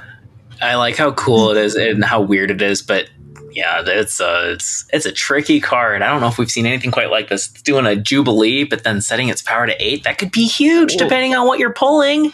If it's just numbers, this is a 4/12. Is we're just thinking about numbers. Or are you just building your deck to like always benefit? It's a 4/12 that cheats out energy. I could see Howard being belonging. Fair. Or you could cheat out the Fallen one. And like, bam. Maybe. Depending on when the power gets set to 8, yes. I'm sad that like a noir detective is something near and dear to my heart is like do all of this number stuff. No, I'm sad too. It's not just that like it's like I have to like track that. It's like the tension now of not playing a card I want to play because like it's, you know, because then it's like but don't ruin my Spider-Man Noir, you know. It's why like Cerebro sucks because like Cerebro dryers can't even enjoy I'm blanking on the name, the island where everyone gets +1 to all of their cards each turn. Thank you. Yes, that is a joyful location. And can you imagine just looking at the location and being ew instead of yay? Something like Monster Island ruins it. For it. I guess it doesn't single handedly. Right. I don't like hating good things, and I lost my train of thought. I ended. Another thing I thought of is you can do a 1, 2, 4, and then on 5 you could play a 1 and Noir. That's another like. So I think if you are playing Noir, you're gonna like learn what the patterns are. Your 3 could be Green Goblin. I think it's going to be much harder to screw yourself up like Cerebro style with this card. Like I think you'll be able to dial it in, you know. But you have to hold back, right? Yeah, maybe a little. Central Park shows up and you're you like, also get a free 8 power thing. Oh, squirrels! I mean, like you hold back a little to. No. Also, adding the top card of your deck here, that gets you deeper into your deck. You just drew a card right there. That's what you did. Doing a Jubilee is good, and this is a Jubilee that's a lot more power. Jubilee, if she were... Jubilee's a 4-1. This is a 4-12. Well, I guess it depends on what you're... Like, Jubilee is putting the thing onto the board and getting whatever those stats are, but, like, you know, it's not always big. Yeah, and you know I guess what? this could be... If you Jubilee out in Iron Man, it's a very different story than if you Spider-Man Noired out in Iron Man. Yes. Yeah, depending on what you pull... affects how influential Noir was. I'd love to pull a Brood. Love it. I don't know. I think you will. I think you'll get your hands on it and you'll have fun. This is a fun card. It's very interesting and cool. This is going to end up being the 3rd card I run in ink. Mostly I like my cards to be colorful, but this card just feels like it belongs in ink, right? Loves drinking egg creams and punching Nazis or something, right? Yeah. Okay. We have a limited time game mode. We have no idea what it is, but 3 series 4 cards. Chameleon, a 3/3 on reveal. Copy the text of another card you revealed here this turn. This is a tricky card, but I love it with Supergiant and Invisible Woman because it's not when you played the card, it's when you revealed the card. So there's some cool tricksy stuff you can do with that. I don't know what it is. It's probably like a second White Tiger or something, and there's easier ways to do that. But this is also just like a second Victoria hand on turn 5. Like, you should set up a clip though, where the point is for this to copy.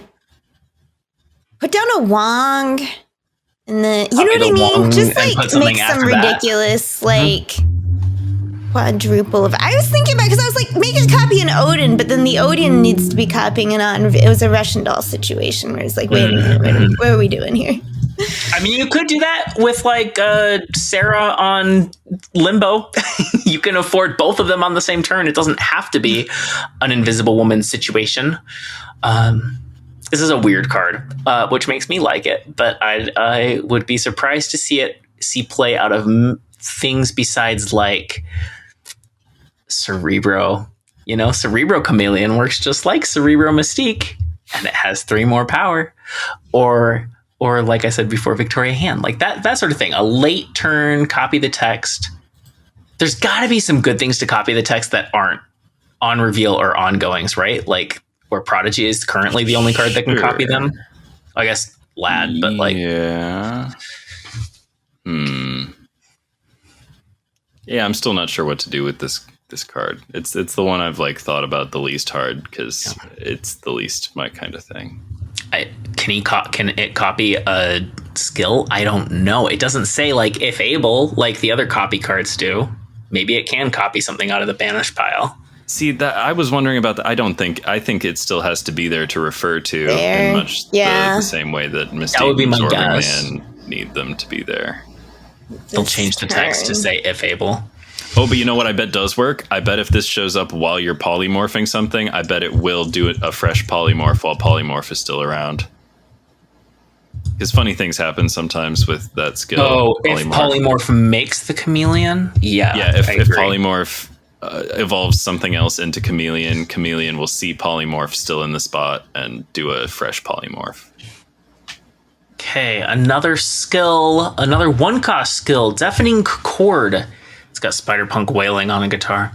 On reveal, afflict an enemy card here that costs 3 or less with -1 power, and remove its text.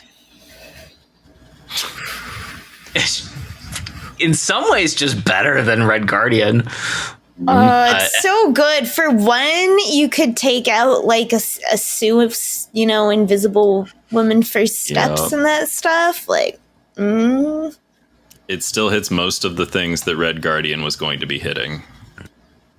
Yeah, except Drac and Iron. It'll miss Dracula and Iron Man, but it still hits Morbius, it still hits Bullseye, it still hits Madam Web, it still hits all kinds of things. And it's a 1/3 that doesn't take up space. Yep, disappears, cleans up after itself. So well behaved. I don't like the trend of these skills of this guitar chord being better than the characters. Hard agree. Cause it to happen. The characters should be stronger. That feels bad. We are in full agreement with. I like skills mechanically. I like having a new card type, but I don't like that Deafening Chord is something that's going in my Marvel Snap deck. Nope. Yeah, that's so good that it feels like you're gonna put it in a lot of them. Yeah. And at least the web sling one, that's kind of specialized. This is you're sort of silly for not playing this in everything is at least my reading. I don't know. Or maybe that's not really good tech. It's just so good. It's going to be and it is so universally applicable. It's just not well designed. I hope it changes. Hydro-Man, a 5/8. On reveal, set the cost of each deck's top card to 1. Ree? I'm not familiar with this character. And I was okay, because you know how my brain works sometimes. I'm I just want him to be in a deck with Sandman, but that doesn't really make sense. No, but it super does. Sure They show up together all the time. It's it's a whole thing. They combined into a mud monster once. It's in Spider-Man: The Ultimate Guide. Giving your opponent the benefit is painful to me. I like the benefits only for me. That's why I don't play Crystal.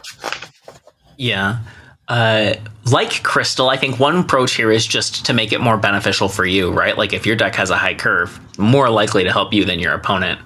You built for it. Yeah, that's true. That's very true. You're playing this on 5, but it's the other thing is if Mobius. they had a surfer, if someone gives me a 1-cost surfer, I'm thank you. I had an extra 2 Okoye in my hand for no reason. I wasn't going to be able to play. Okay. Are you all ready for a little bit of impromptu spider lore from 2004? If nobody knows about Hydro-Man, it's not that hard to get you up to date, at least up to 2004 date on Hydro-Man. Do it. Hydro-Man, Morris Bench, was a crewman on a cargo ship that was lowering an experimental generator into Morris the ocean. Bench? Yes, his name is Morris Bench. Very a watery. bench you would sit on? Exactly, like a bench that would checkpoint you in Hollow Knight. Morris Bench continue. was a crewman on a cargo ship that was lowering an experimental generator into the ocean when he was accidentally knocked overboard by Spider-Man. Even heroes do whoopsies. At that moment, the generator began to malfunction, and Morris was exposed to unknown energies, seawater, and underwater volcanic gases. Oh, you got to watch out for those underwater volcanic gases. They'll give you superpowers. After he was rescued, Morris discovered that he could transform all or part of his body into water. Morris was furious at what had happened to him, and he set out to find those he considered responsible and make them pay. And that included Spider-Man. The very next paragraph is under the heading, The Mud Monster. So this is like a key part of the Hydro Man situation. After their first few battles, Spider-Man defeated Hydro Man by splattering him over an area that was so big that Morris evaporated before he could reassemble himself. But Hydro Man returned and joined forces with the Sandman, see pages 46 and 47, against their enemy Spidey. They nearly succeeded in killing the webhead, but a freak accident caused the two criminals to merge, transforming them into a giant mud creature. So I'm telling you, he does have something to do with Sandman. Secret origin of DC's Clayface. Pretty much. Combined. Oh man. Also, I was just thinking, what capitalists wrote comics were hey, no, actually toxic waste, super awesome. Gives you superpowers. Yep. Just bathe your children in it. Don't worry about the train wrecks. Don't worry about the water. Okay, anyway. Oh, you're good. The other thing I thought with this, everybody will think with this, is Mobius. Yeah. And it does just benefit you. Yep. Oh, yeah. Yeah. However, that's a big ask. I mean, Mobius is just but good 5'8" anyway, is kind of a stat line. I definitely underestimated the playability of 5'8" Enchantress. Yeah. Oh my goodness. People still play. I probably should have mentioned that in my weekend snap, but I'm rarely, I think, so as confidently wrong as I was about 5'8" Enchantress. Turns out a lot of people were probably just playing Enchantress on 5 anyway. The 5 is a great turn to be playing Enchantress. So why not make her a 5'8"? I don't know. We'll see. I don't know about Hydro Man. Last week of the season, the Prowler, a 3/4. On reveal, add 2 Thief's Tools to your hand. Set their cost to 0 if a card moved last turn. Very Miles. Here are the 3 Thief's Tools. They're all 1-cost skills. The Remote Mines, on reveal, afflict the 2 highest power enemy cards here with 2 power, or with -2 power. So 1/4, okay. Vibroshock Gauntlets, on reveal, give your highest power card here +2 power, and you get 1 energy next turn. +1 energy. Flight Harness, on reveal, give your highest power card here +1 power, and move it to the right. Yeah.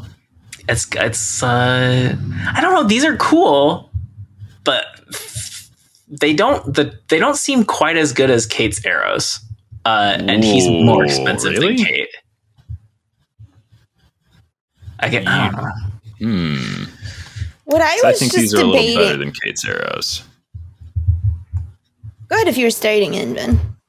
Oh, well, I'm still if you have some things you would like to, okay. I'm still looking at them and comparing them. Okay, well, yeah, give me your thoughts. I was just debating. I mean, obviously, right, you want to put this with move stuff and that will be explored. Is it worth it to just play it without a bunch of move stuff? Because one of the cards will move it, right? And would thus make the other one free. So you could get it that way. And then is it worth it if you're playing Joaquin's stuff and 1-cost reduction stuff or Black Swan for these effects? Or no, you're pretty much just playing it in move. Joaquin's very cool. Did I hear the cost of the skills is decided when you reveal Prowler. So it is? Did I misread it? Yeah.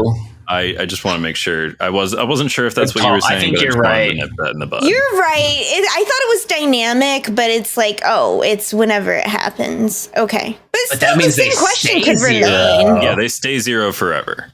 Okay. That changes what I think about this card. I think this is a good card, right? Yeah. This seems pretty mighty. Those do effects are a also- lot to get for 0.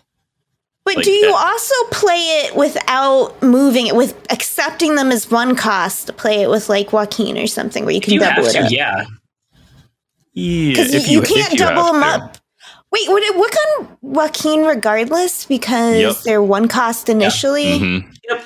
They're base 1. Okay.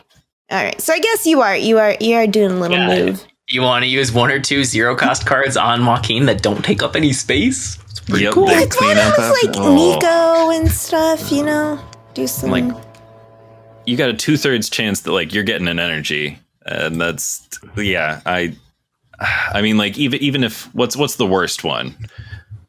I guess Flight Harness the worst one. It's the worst unless you have a card that can take advantage of it. Yeah. That's what I'm saying. It depends on your deck, right? Which means they're good. They're all good for things. Okay. I mean, like, also just like moving your highest power card somewhere that your opponent didn't expect it to be. Yeah, save that for the last turn. You know it's there. You know you can play around it and plan for it. And I mean, even if they do expect it to, like, even if they know you probably have a Flight Harness, you could do that in a couple of different lanes. Honestly, you could. Yeah. I think this card's very strong. That's what I think. Also, I like that it's a 3 because there are so many 1 and 2 cost move things you can be doing to like get there.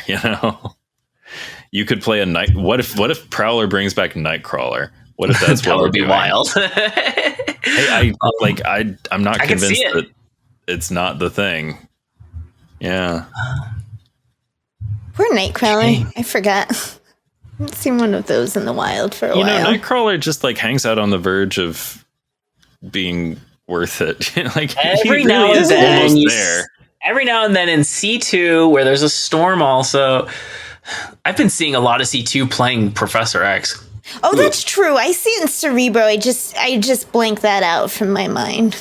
Right out. I totally get it. Yep. There was one other card in the data mines. Doesn't have any kind of like text or cost or skill or anything like that. It only has 1 piece of art, but Rogue and Gambit together on a single card. We don't know when it's coming, but are they coming to Marvel Rivals? That would be a good guess. I mean, that's the last reason that was the reason the last time we got a duo card. But the art is a lot more like the tarot style. But they are not in Midnight Suns. Neither one of them. I wonder Midnight Suns DLC coming. Oh my gosh! Rocket and Groot combined were not their abilities at all. It was something completely different. Although I would not want a card that's Gambit's and Rogue's abilities together. I will say that Rocket and Groot, the team up card, is related to the Guardians thing in much the same way that Nebula is and Adam Warlock. Okay. Like they do care about like, is your opponent playing here or not? Like that kind of thing. Anyway, I'm wondering if it ends up being some kind of promo card or something like that, because it just doesn't fit in with any of the seasons we know are coming. Speaking of, December looks like Weapon X. January looks like Dragons. We do have the names of the cards, but we don't have like anything about them, so we'll talk about them later. On to our side quest. First up, and only secret homework. I brought the secret homework this time. It was a soft one. I want to hear you share 1 to 3 topics besides Marvel Snap that you could talk about for hours. And I guess I'm first because I assigned it. So, first up, I do have 3, and I don't know how much we're going to talk about them. Certainly not for hours. Game design. I have loved game design for a long time. I love the tabletop and video games. Like, what motivates players? What makes games fun? What makes them interesting? What makes them sticky? What makes them emotional? Not in an abusive way, but in a like, something that's actually going to like impact somebody's life. I think game design is super interesting. I love emergence of complexity from simple pieces interacting with each other. There's a lot that I really enjoy about that. And I could talk about it for a long time, especially with somebody who knew what they were talking about, even more than I do. but like I've listened to GDC talks and tabletop game design podcasts, and like I have consumed a ton of content in this vein. Haven't done a ton of game design myself. I've done some, but mostly I just think it's fascinating. Another one, I have it written down as philosophy. It's inspired by Mormonism. It's the church I was raised in, and I am the type of person who does so much research before making a big life decision, like leaving the religion I was raised in. And so even when I was, and I'm going to try to talk about this respectfully, I have family members who I love dearly who are still members, and I don't begrudge them that. I acknowledge that religion is something that does good things for some people. It didn't work for me. And when I left, I was an angsty 18 to 23-year-old who felt very betrayed, and kind of like the main reason I was leaving is because I didn't think it was true anymore. Nowadays, the main reason I stay away is because I don't think it would make me happy. And I still don't think it's true, but the happiness thing is more important. Anyway, I could talk a lot about fundamentalist religion and high demand religion, and also, kind of like philosophy of life following that, and kinds of things I've learned in therapy. And just this, I know philosophy is a very broad topic, but I have a lot of thoughts about it based on the things I've been through in my life. And finally, adjacent to doing tons of research and things I've been through in my life, I could talk for hours and hours about gender and biological sex. I have tons of information about it. This is something that when I first thought I might not be a cis person, and it hit really hard. Suddenly, I was vibing with the r/egg IRL subreddit. That thing cracks a lot of eggs, which, if you don't know, is the word for trans people who don't know they're trans yet. I didn't know that was possible at the time. And I was vibing with those memes and thinking, oh shit, oh fuck. And then over the next few months, I did literally hundreds of hours of research and decided pretty quickly, like, oh yeah, definitely, I'm a trans woman. But anyway, I have helped other people through their gender journeys that have ended in many different places. And it's something that really interests me. And I can't help but engage sometimes in bad faith internet arguments. Not from me, from other people who are, who don't believe that gender and sex are different. And I try to engage in good faith, and all too often the conversation goes the other way and breaks my heart. But it's something I love talking about. No, but I think I didn't realize when you were talking, it's like how much like our background, because, we were both raised. It's one of the things we bonded of. And, I also left, but like that leads to our interests in societal structures, you know what I mean? And like part of it, because being raised is like the lesser gender in a religion, it's very described how you want it to be.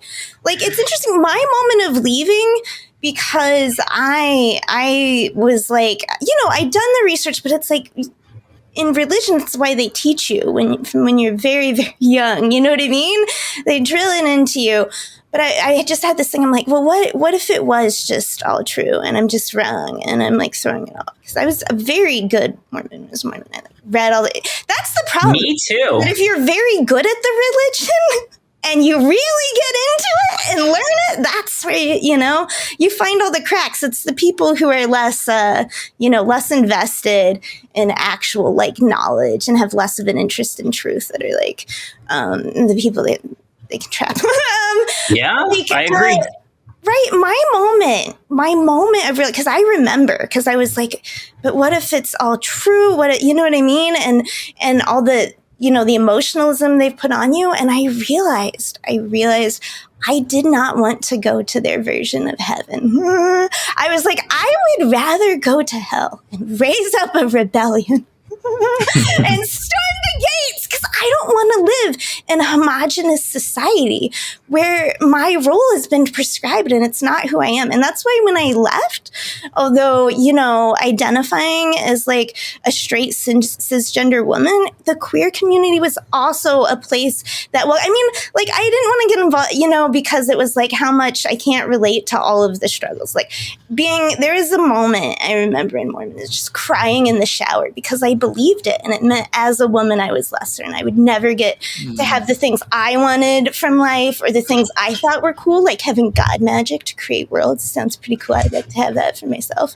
You know what I mean? And so it's like when I left and there was a community that it's like the intrinsic parts of yourself, you know what I mean? That's okay. Like you don't it's okay. Yeah, and found family and to be, yes, all of those principles like are welcoming to everyone. So it's just like very different paths, but in some ways it's similar. And I also retain, and I can talk a lot about like social mores and all that kind of stuff. So just, thanks for sharing that, Lauren. Oh, yeah. It's I didn't go off on it as like nowadays I wouldn't want to talk about Mormonism itself, but I was super into it when I was like on my way out, right? Like all the Mormon history I heard as a member of the church, so boring. The perspective and angle, the way they tell the story, not interesting. But oh boy, Mormon history is absolutely fascinating from an outsider perspective. Like they were on the frontier of the Wild West. There's a lot that happened there, and it's crazy. Really good podcast on that if anybody's interested in that sort of, that part of American history. I think Mormonism still very much shapes who I am today. It's funny, my parents blame like lefty social studies classes in Michigan for liberalizing me. But I'm like, honestly, the thing that liberalized me more than anything else was the Christianity I was raised in. Anyway. True. Also the internet, like you can't keep, it used to be you'd have to move somewhere and then also be networked. And now it's like, I got connections, bitch. Like, all right, anyway. Yeah, the internet broke my faith for sure. But I think like believing people deserve equal rights, those sort of lefty ideals came from the Mormonism I was raised in.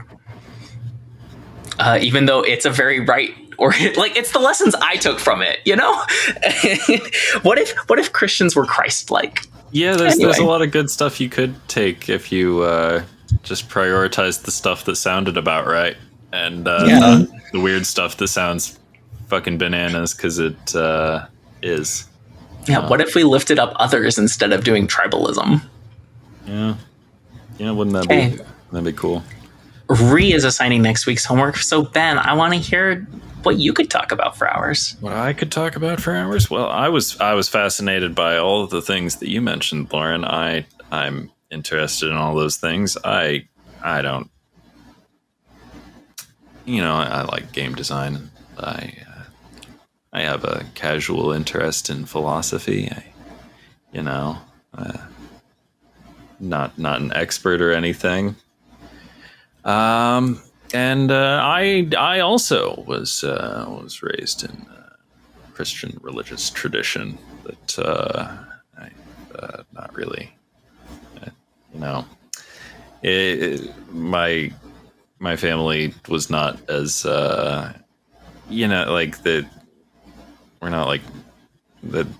My parents are not like fundamentalists or anything. They're I don't know. They're kind and intelligent people, and they like all the stuff that kind and intelligent people would like about these things. Also, I don't know. I think it's probably interesting and significant that my parents are not, the same denomination of Christians. Like, my dad goes to my dad's church, and my mom goes to my mom's church, and sometimes they go to each other's churches and stuff. And and I just don't go to any of them. And they made me go to church when I was a kid and stuff, but like when I was a teenager, I just had to attend the confirmation classes at my mom's church, but I didn't have to be confirmed. They let me not do that and just go my own way, and that Yeah, I don't know. That sounds admirable. If everybody were like my parents, it would be pretty cool. Sounds like it. But that's kind of not. That's not what a lot of people are there for. It turns out they're there for other stuff, or some of that and some not that. It's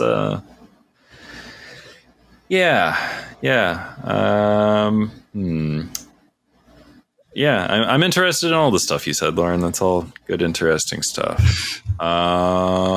Things that I like when I was thinking about it throughout the week. Like, what could I talk about for hours? I was like, well, probably only things that I know a lot about is the thing. And the reason I'm here talking about games, I know a lot about games and stuff. But other things I know about, probably stuff that I've been interested in for a long time.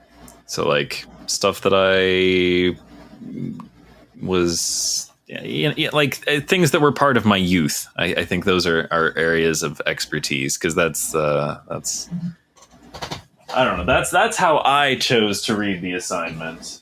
And speaking of areas of expertise, there's a book called The Areas of My Expertise by John Hodgman. He wrote 3 of these fake-ass almanacs with made-up information in them. And I was a big fan of those books as a teenager. And I still am. The audiobooks are real good. I have many copies of these books. I have 2 different falling apart copies of the sequel to The Areas of My Expertise called More Information Than You Require. And like, it's kind of hard to say which copy is falling apart more. I've loaned these out to a lot of people. They're real good books. I like John Hodgman a lot. I like his worldview. He has a podcast called Judge John Hodgman, in which he adjudicates disputes, usually between nice people who care about each other and stuff. And, it's a fine podcast. I recommend that. But mostly, I could talk about these books, the almanacs of fake trivia and stuff, for a long time. I mentioned the audiobooks already earlier, and those are, I think I listen to a lot of audiobooks, and I think those are maybe my favorite. They're doing the best with the format. I think they sort of slightly predate the popularity of podcasts, but there's a lot of podcast energy there, a lot of guests and things. Paul Rudd is involved in all of them, and briefly, Jonathan Colton is heavily featured. Elizabeth Gilbert, Sarah Vowell, lots of voices. Dick Cavett, oh my goodness, Dick Cavett's a delight. I didn't do a great job explaining what I like about those books, but they do have a lot of jokes in them, a lot of funny stuff. I think that it can be very helpful to, like, I've found it easier to keep track of information when I know a lot of fake competing information about the thing. Like, I did very well in my AP government exam in high school because I didn't do very well in the class because it was very early in the morning, and I was not. It did not happen during the peak of my academic career, but there was this book from the writers of The Daily Show called America the Book, and it had a lot of fake ass information about the way government worked. That. And that made it, for some reason, very easy to keep all the real information straight, because like I already knew a bunch of like joke ass make 'em ups about how government works and stuff. So it was very and similarly, there's a lot of truth adjacent information in these John Hodgman books, but also there's like some real stuff. Like you can get a sense of, I don't know, writing is very revealing of no matter what you're writing about, you're very often writing about more than that. I don't know. Anywho, those 3 books, the areas of my expertise, more information than you require, and that is all. I highly recommend those. Also, John Hodgman did not stop writing books after that. He just stopped writing fake-ass almanacs of funny lies. He's written a couple of memoirs, Vacation Land and Medallion Status, both of which are also very good. They're more recent and they aren't falling apart as much, but I have copies of those too. I don't have the audiobooks of those. I'm saving those for a special occasion. I'm sure they're great audiobooks, if I were to guess. But sometimes you got to save something for later. What other topics? Other things that I've been interested in for a long time. I was very interested in the first few Kingdom Hearts games. I know a lot about the first few Kingdom Hearts games. I don't know as much about the later Kingdom Hearts games. The plot. Can you actually keep the plot for that in your head straight? I have literally played games. I didn't finish the 3rd one, to be honest, and watched YouTube videos explaining the plot, even just covering entire games that come translated over, and I still could maybe explain 5% of Kingdom Hearts. I can explain pretty much everything from Kingdom Hearts Chain of Memories, Kingdom Hearts 2. After that, things get a bit unruly. I could probably also tell you more or less what happens in Birth by Sleep and 358 over 2 days. The most bananas name for anything ever. Kingdom Hearts 358. A literal slash, divided by 2 days. Tetsuya Nomura was on one. When you were in your YouTuber voice era, I would like to request, I want you to do a YouTube series recounting and do it super rambly though, intentionally, the plot with lots of sides to recount. That's because this. Well, the thing is, plots, but wait, no, it needs to be monotone. I won't lie. I want it to help me fall asleep. I mean, just trying to understand the Kingdom Hearts plot. Just in your voice just keep it on the slight monotone. You have a nice I sort of made a conscious decision to kind of get out the game before that the 3rd one, because from everything I've seen, the third, I've watched the 3rd one be played in my home, and I'm just I can't. The things have gotten too messy, too silly. There's a character named Goofy, but really, the story is the real Goofy thing going on in Kingdom Hearts. I said it. But yeah, I sure do know a lot about those first three entries. The Game Boy Advance one. Oh, I love the Game Boy Advance one. Ooh. I also like I don't know. Yeah, I could talk about the early Kingdom Hearts games a lot. Although if you do actually if you want to know about lore things, there's a very good Unraveled by Brian David Gilbert about the plot of Kingdom Hearts and the lore and all that. But yeah, what other things could I talk about? I've loved learning these things about you. On my bookshelf near a couple of those John Hodgman books, I found my copy of the first volume of Runaways. Oh, hell yeah. We talk about it a lot, but folks should read it. Issue 1, or did. It's pretty good. I had a 3rd thing. I don't remember what it was, though.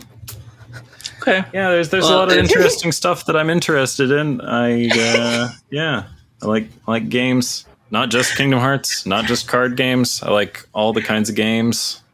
I could probably talk for a long time about your BioShocks. I could probably talk for a long time about your.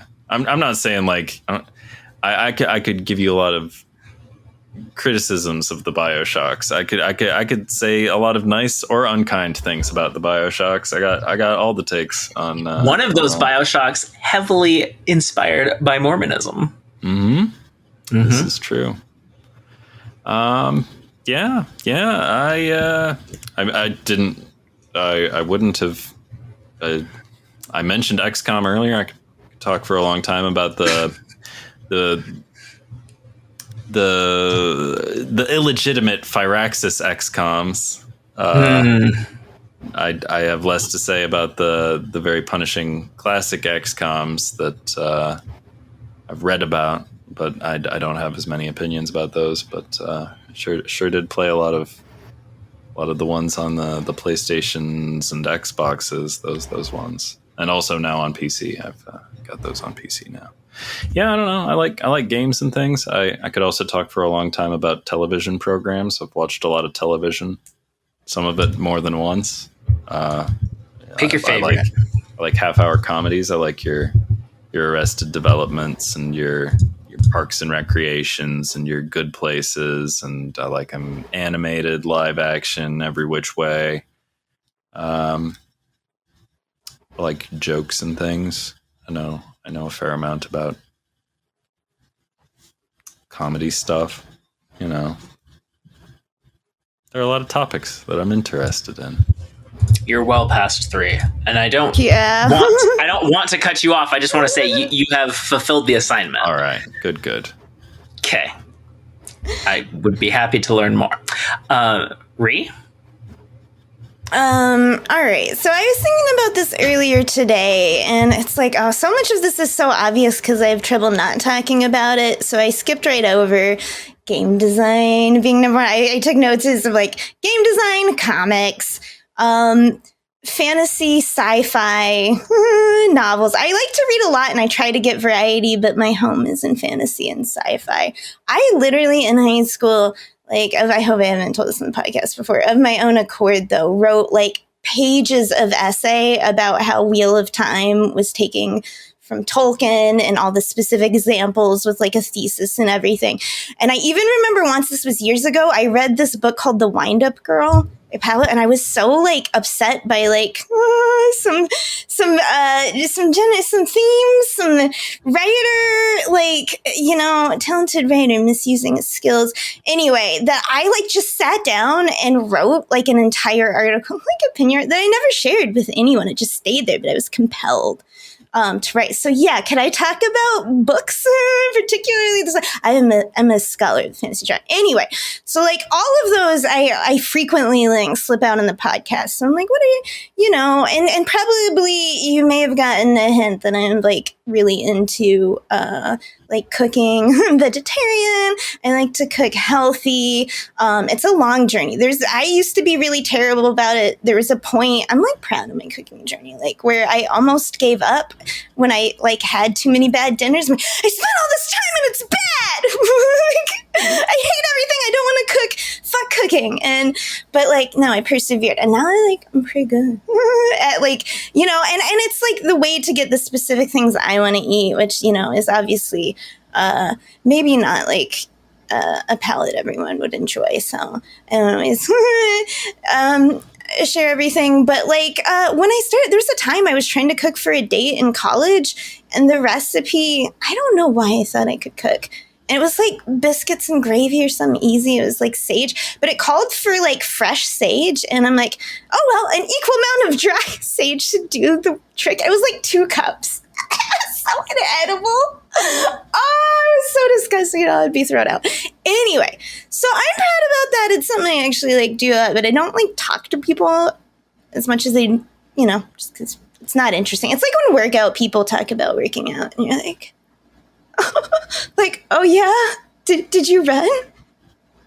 Like, I don't know. I'm sorry. It's just like, where's the interest level for me in this? Like, I can grasp on to a lot of bizarre interests. Like, my one really good friend is just really into like lesbian ships, and I'm not a shipper. It's like I'm not even that much enjoy romance. You know, occasionally, you know, I dabble, but I'll be fascinated and I'll learn. But like running, why is it so uninteresting? Okay, anyway, moving on. So I wanted to go. So these are kind of my actual 3. I feel like I already like used up some by like I meant to gloss over, and then I had to detour into stories. Okay.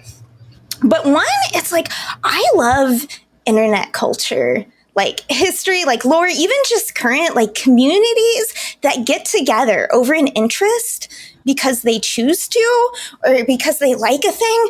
Like the people that make art that's not going to sell, like customize, I mean, a lot of customized stuff sells, but like, you know what I mean? Especially the things that are done with time for like the love or joy of it and not for monetary value. It's like, that's art, like what you're compelled to do, not what you're doing for potential gain. I find that fascinating. And when communities come together around interests like that, it's really interesting. Things like interest in the fashion, the Japanese fashion Lolita. Like I am always like dabbling around, looking for interesting subreddits to learn communities to like learn about, and they're like little rules and in jokes and like.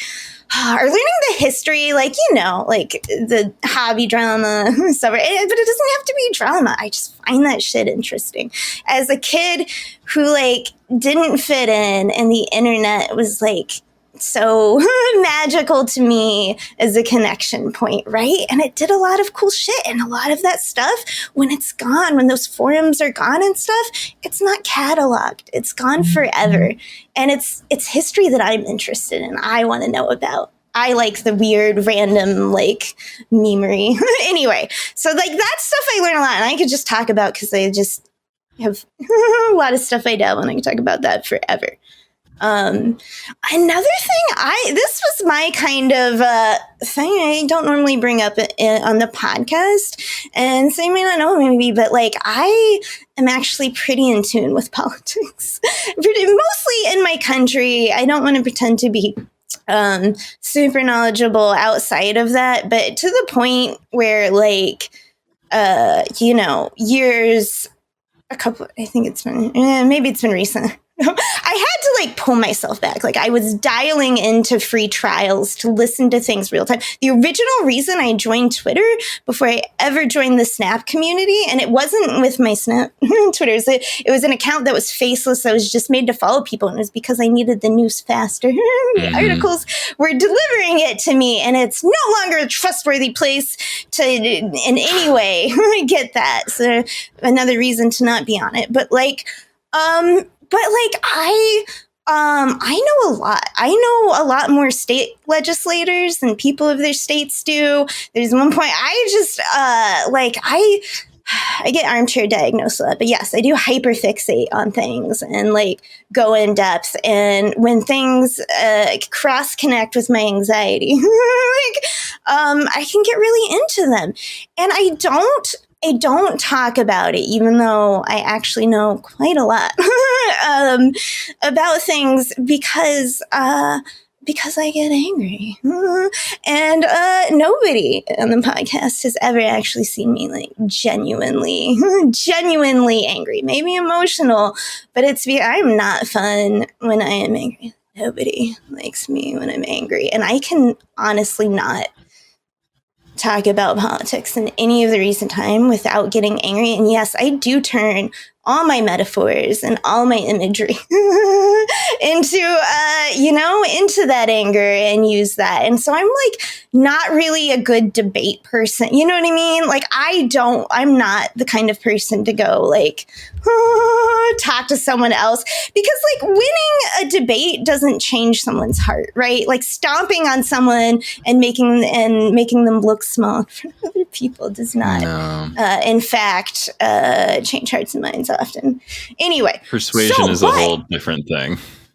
Right. But what I can talk about for hours with like, you know, like-minded individuals who just like generally agree, like, hey, like humans, like, you know, like life is good and we should try and make life better for everyone and just like not hurt people. And if we can agree on like those general premises, which is impossible anymore for some reason, what I'm interested in is like, okay, we have all these ideals, but how do we achieve the change we want? Practical, right? How do we achieve? And so much of the attempts to do this, like the fucking made up, I'm honestly losing the name of it right now, but like fucking billionaires made up this thing where it's like, oh, we're only getting money so that we may spend it on behalf of charity.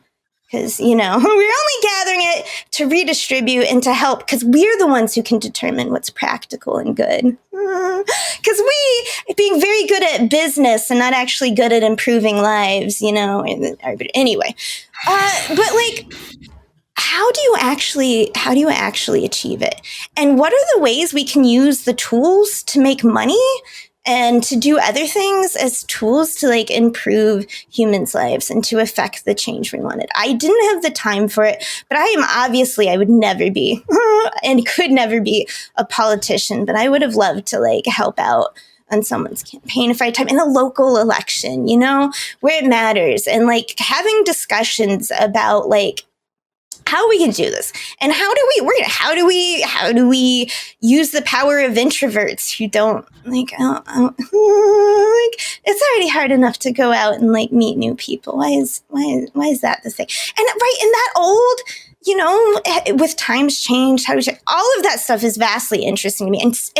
And case studies, I'm always cluing in. I don't have the patience for a lot of podcasts. I have to be like really into the topic. But when they talk to like, young people, old people or whatever who actually have like done things or like programs that have made a difference, those are the interviews I want to listen to. Those are the things I want to do. Who's gone out there and done it? And how can we replicate that? Or is that just situational for that area? Anyway, as you can see, I'm just like, that's something that's very fascinating to me and seems a worthwhile piece of interest. Anyway, the last one I wanted to bring up is one of, I think, the most feel-good, exciting, I don't know, I guess party, like having fun conversations are there, but in like very small group or one-on-one dialogues is coming together to create something and bounce ideas off of each other. There's so many things that are glorified, like I said, as solo projects, and some things kind of need to be that, but I am such a believer in the strength of like the combined power of people. And it was like, I've talked about like my game before, and like it was so much fun. We would just get together and meet, and we would like build on each other's ideas, and like, it's just like there's something that if you're creative, that is such fire about being with someone that you mesh with, creative, especially someone that can bring like a skill set or a different framework. So you have, you know what I mean? You can really like, build off of each other in that way. And I couldn't like, I needed my new game because it's like, I can't go through a split up again, but I have a friend that like comes in and works with me when they can and is helping do some of the art that meshes with mine. It's all in a way that if they have to drop out, it's like, it's fine. And it was just so rewarding for me to go from like just working solo for so long to get to have like creative bounce idea sessions for so long. If you've experienced that before, you know what I'm talking about, and how fun it is to like create things with other people, whether that's like, even just getting together, like to talk about like creating a tabletop RPG, which kind of leads into design, but actually the process of doing it, of creating it. Me and Lauren just always are wanting to make stuff together. We're planning to. But like, that's my feeling. I talked way too long about stuff. And then I'm assigning homework. That was possibly a risk of assigning you to talk about things you could talk about for hours. My dog is so mad at me. So assign the new homework, and I'm going to see if I can get some food out for him. But I'll be listening. Okay. So the next homework was kind of inspired by my like pop culture internet. I didn't say pop culture, but I also find old pop culture stuff interesting. Like I'll watch a documentary about like a trendy, stupid craze. But like, so, okay, the homework is I want to hear, and once again, I'm broadening it. I want to make sure I can do a catch-all. But I want to hear about like a favorite toy from like childhood, teen years, even adulthood years, or like a collection, you know what I mean? So kind of like, not a topic, but a very specific thing. You can share like a memory or like why you loved it, what it meant to you. I'll just listen to Lauren talk about why she loves mermaids. I'm interested. So like, that's the idea. Pick a, I love toy or collection item thing. Okay. You know, if you're into Legos, talk about it. Love it. All right, listener, viewer, if you liked what you heard and you haven't already, like and subscribe, rate and review, leave a comment on YouTube or Spotify. Even if you're listening in a podcast app, come hang out on, or just come get over to the YouTube so you can leave a comment for us. They give us life and feed the algorithm, and you know, you hear it from everybody who you listen to. The algos are inscrutable, and we must feed them, unfortunately. They're robot overlords. I mean, it's not really like we're monetizing this, so I don't. But anyway, we appreciate you. That's what I'm for, is the listener feedback we get, honestly, for me. It's a big part of it, yeah. But it's just because it's something we love doing, and we love this game. Come hang out in the Speakeasy. It's our little corner of Discord. It's part of the Snap Judgments Network. It's part of the Snap Judgments League Discord. You can get instructions in the show notes or video description. Can you hear how mad Remy is? I gave him food. We're proudly part of the Snap Judgments Network, where you can listen to other great shows like Snap Judgments by Pulse Glazer and Roy on Saturdays. They almost always have guests, maybe always. I'd be confident in saying always. Anyway, next week we're going to play, at least this is my plan, to play Title Tussle, because this patch had some pretty fun titles in it. So tune in. Same Snap time, same Snap channel. Title Tussle, Snap, or Cap. You're right. It deserves its entire name given to it, but it's Christian also, name. I didn't mention it earlier, but I feel a bit vindicated. I feel like maybe my co-hosts and perhaps even the listeners thought I was a goofball for refusing to denounce Jim Hammond, but like, hey, he seems like a real card. I was right. It's fine. Good job.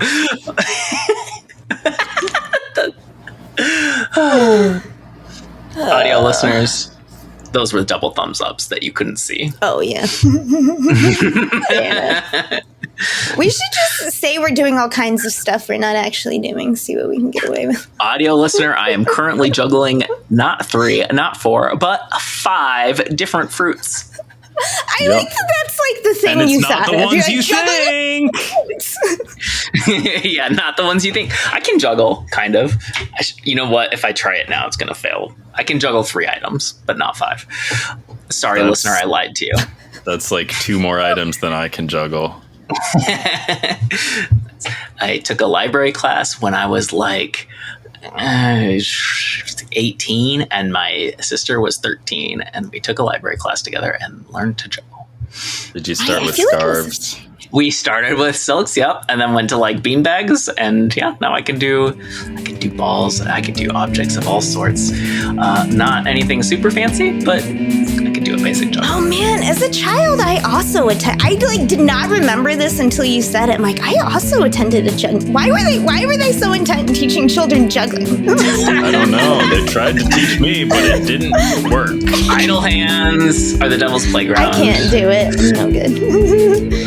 My brother later, he would have, he's 11 years younger than me, but later he got into juggling, and he's like proper good, like lots of different types of juggling, boxes and knives and clubs and. Oh no, I can't watch people juggle knives. It's too much. It's like watching a cooking show, and it's like they're so excited anytime someone cuts their finger. Like, show it, yay! They cut their finger. Look at the drama, and I'm like, I was just here for the food. I don't like that. I don't know if he's ever done like real actual sharp ones, but definitely like prop knives. Oh, right. Forgot those exist. For juggling, yeah. Everything I see on TV is real.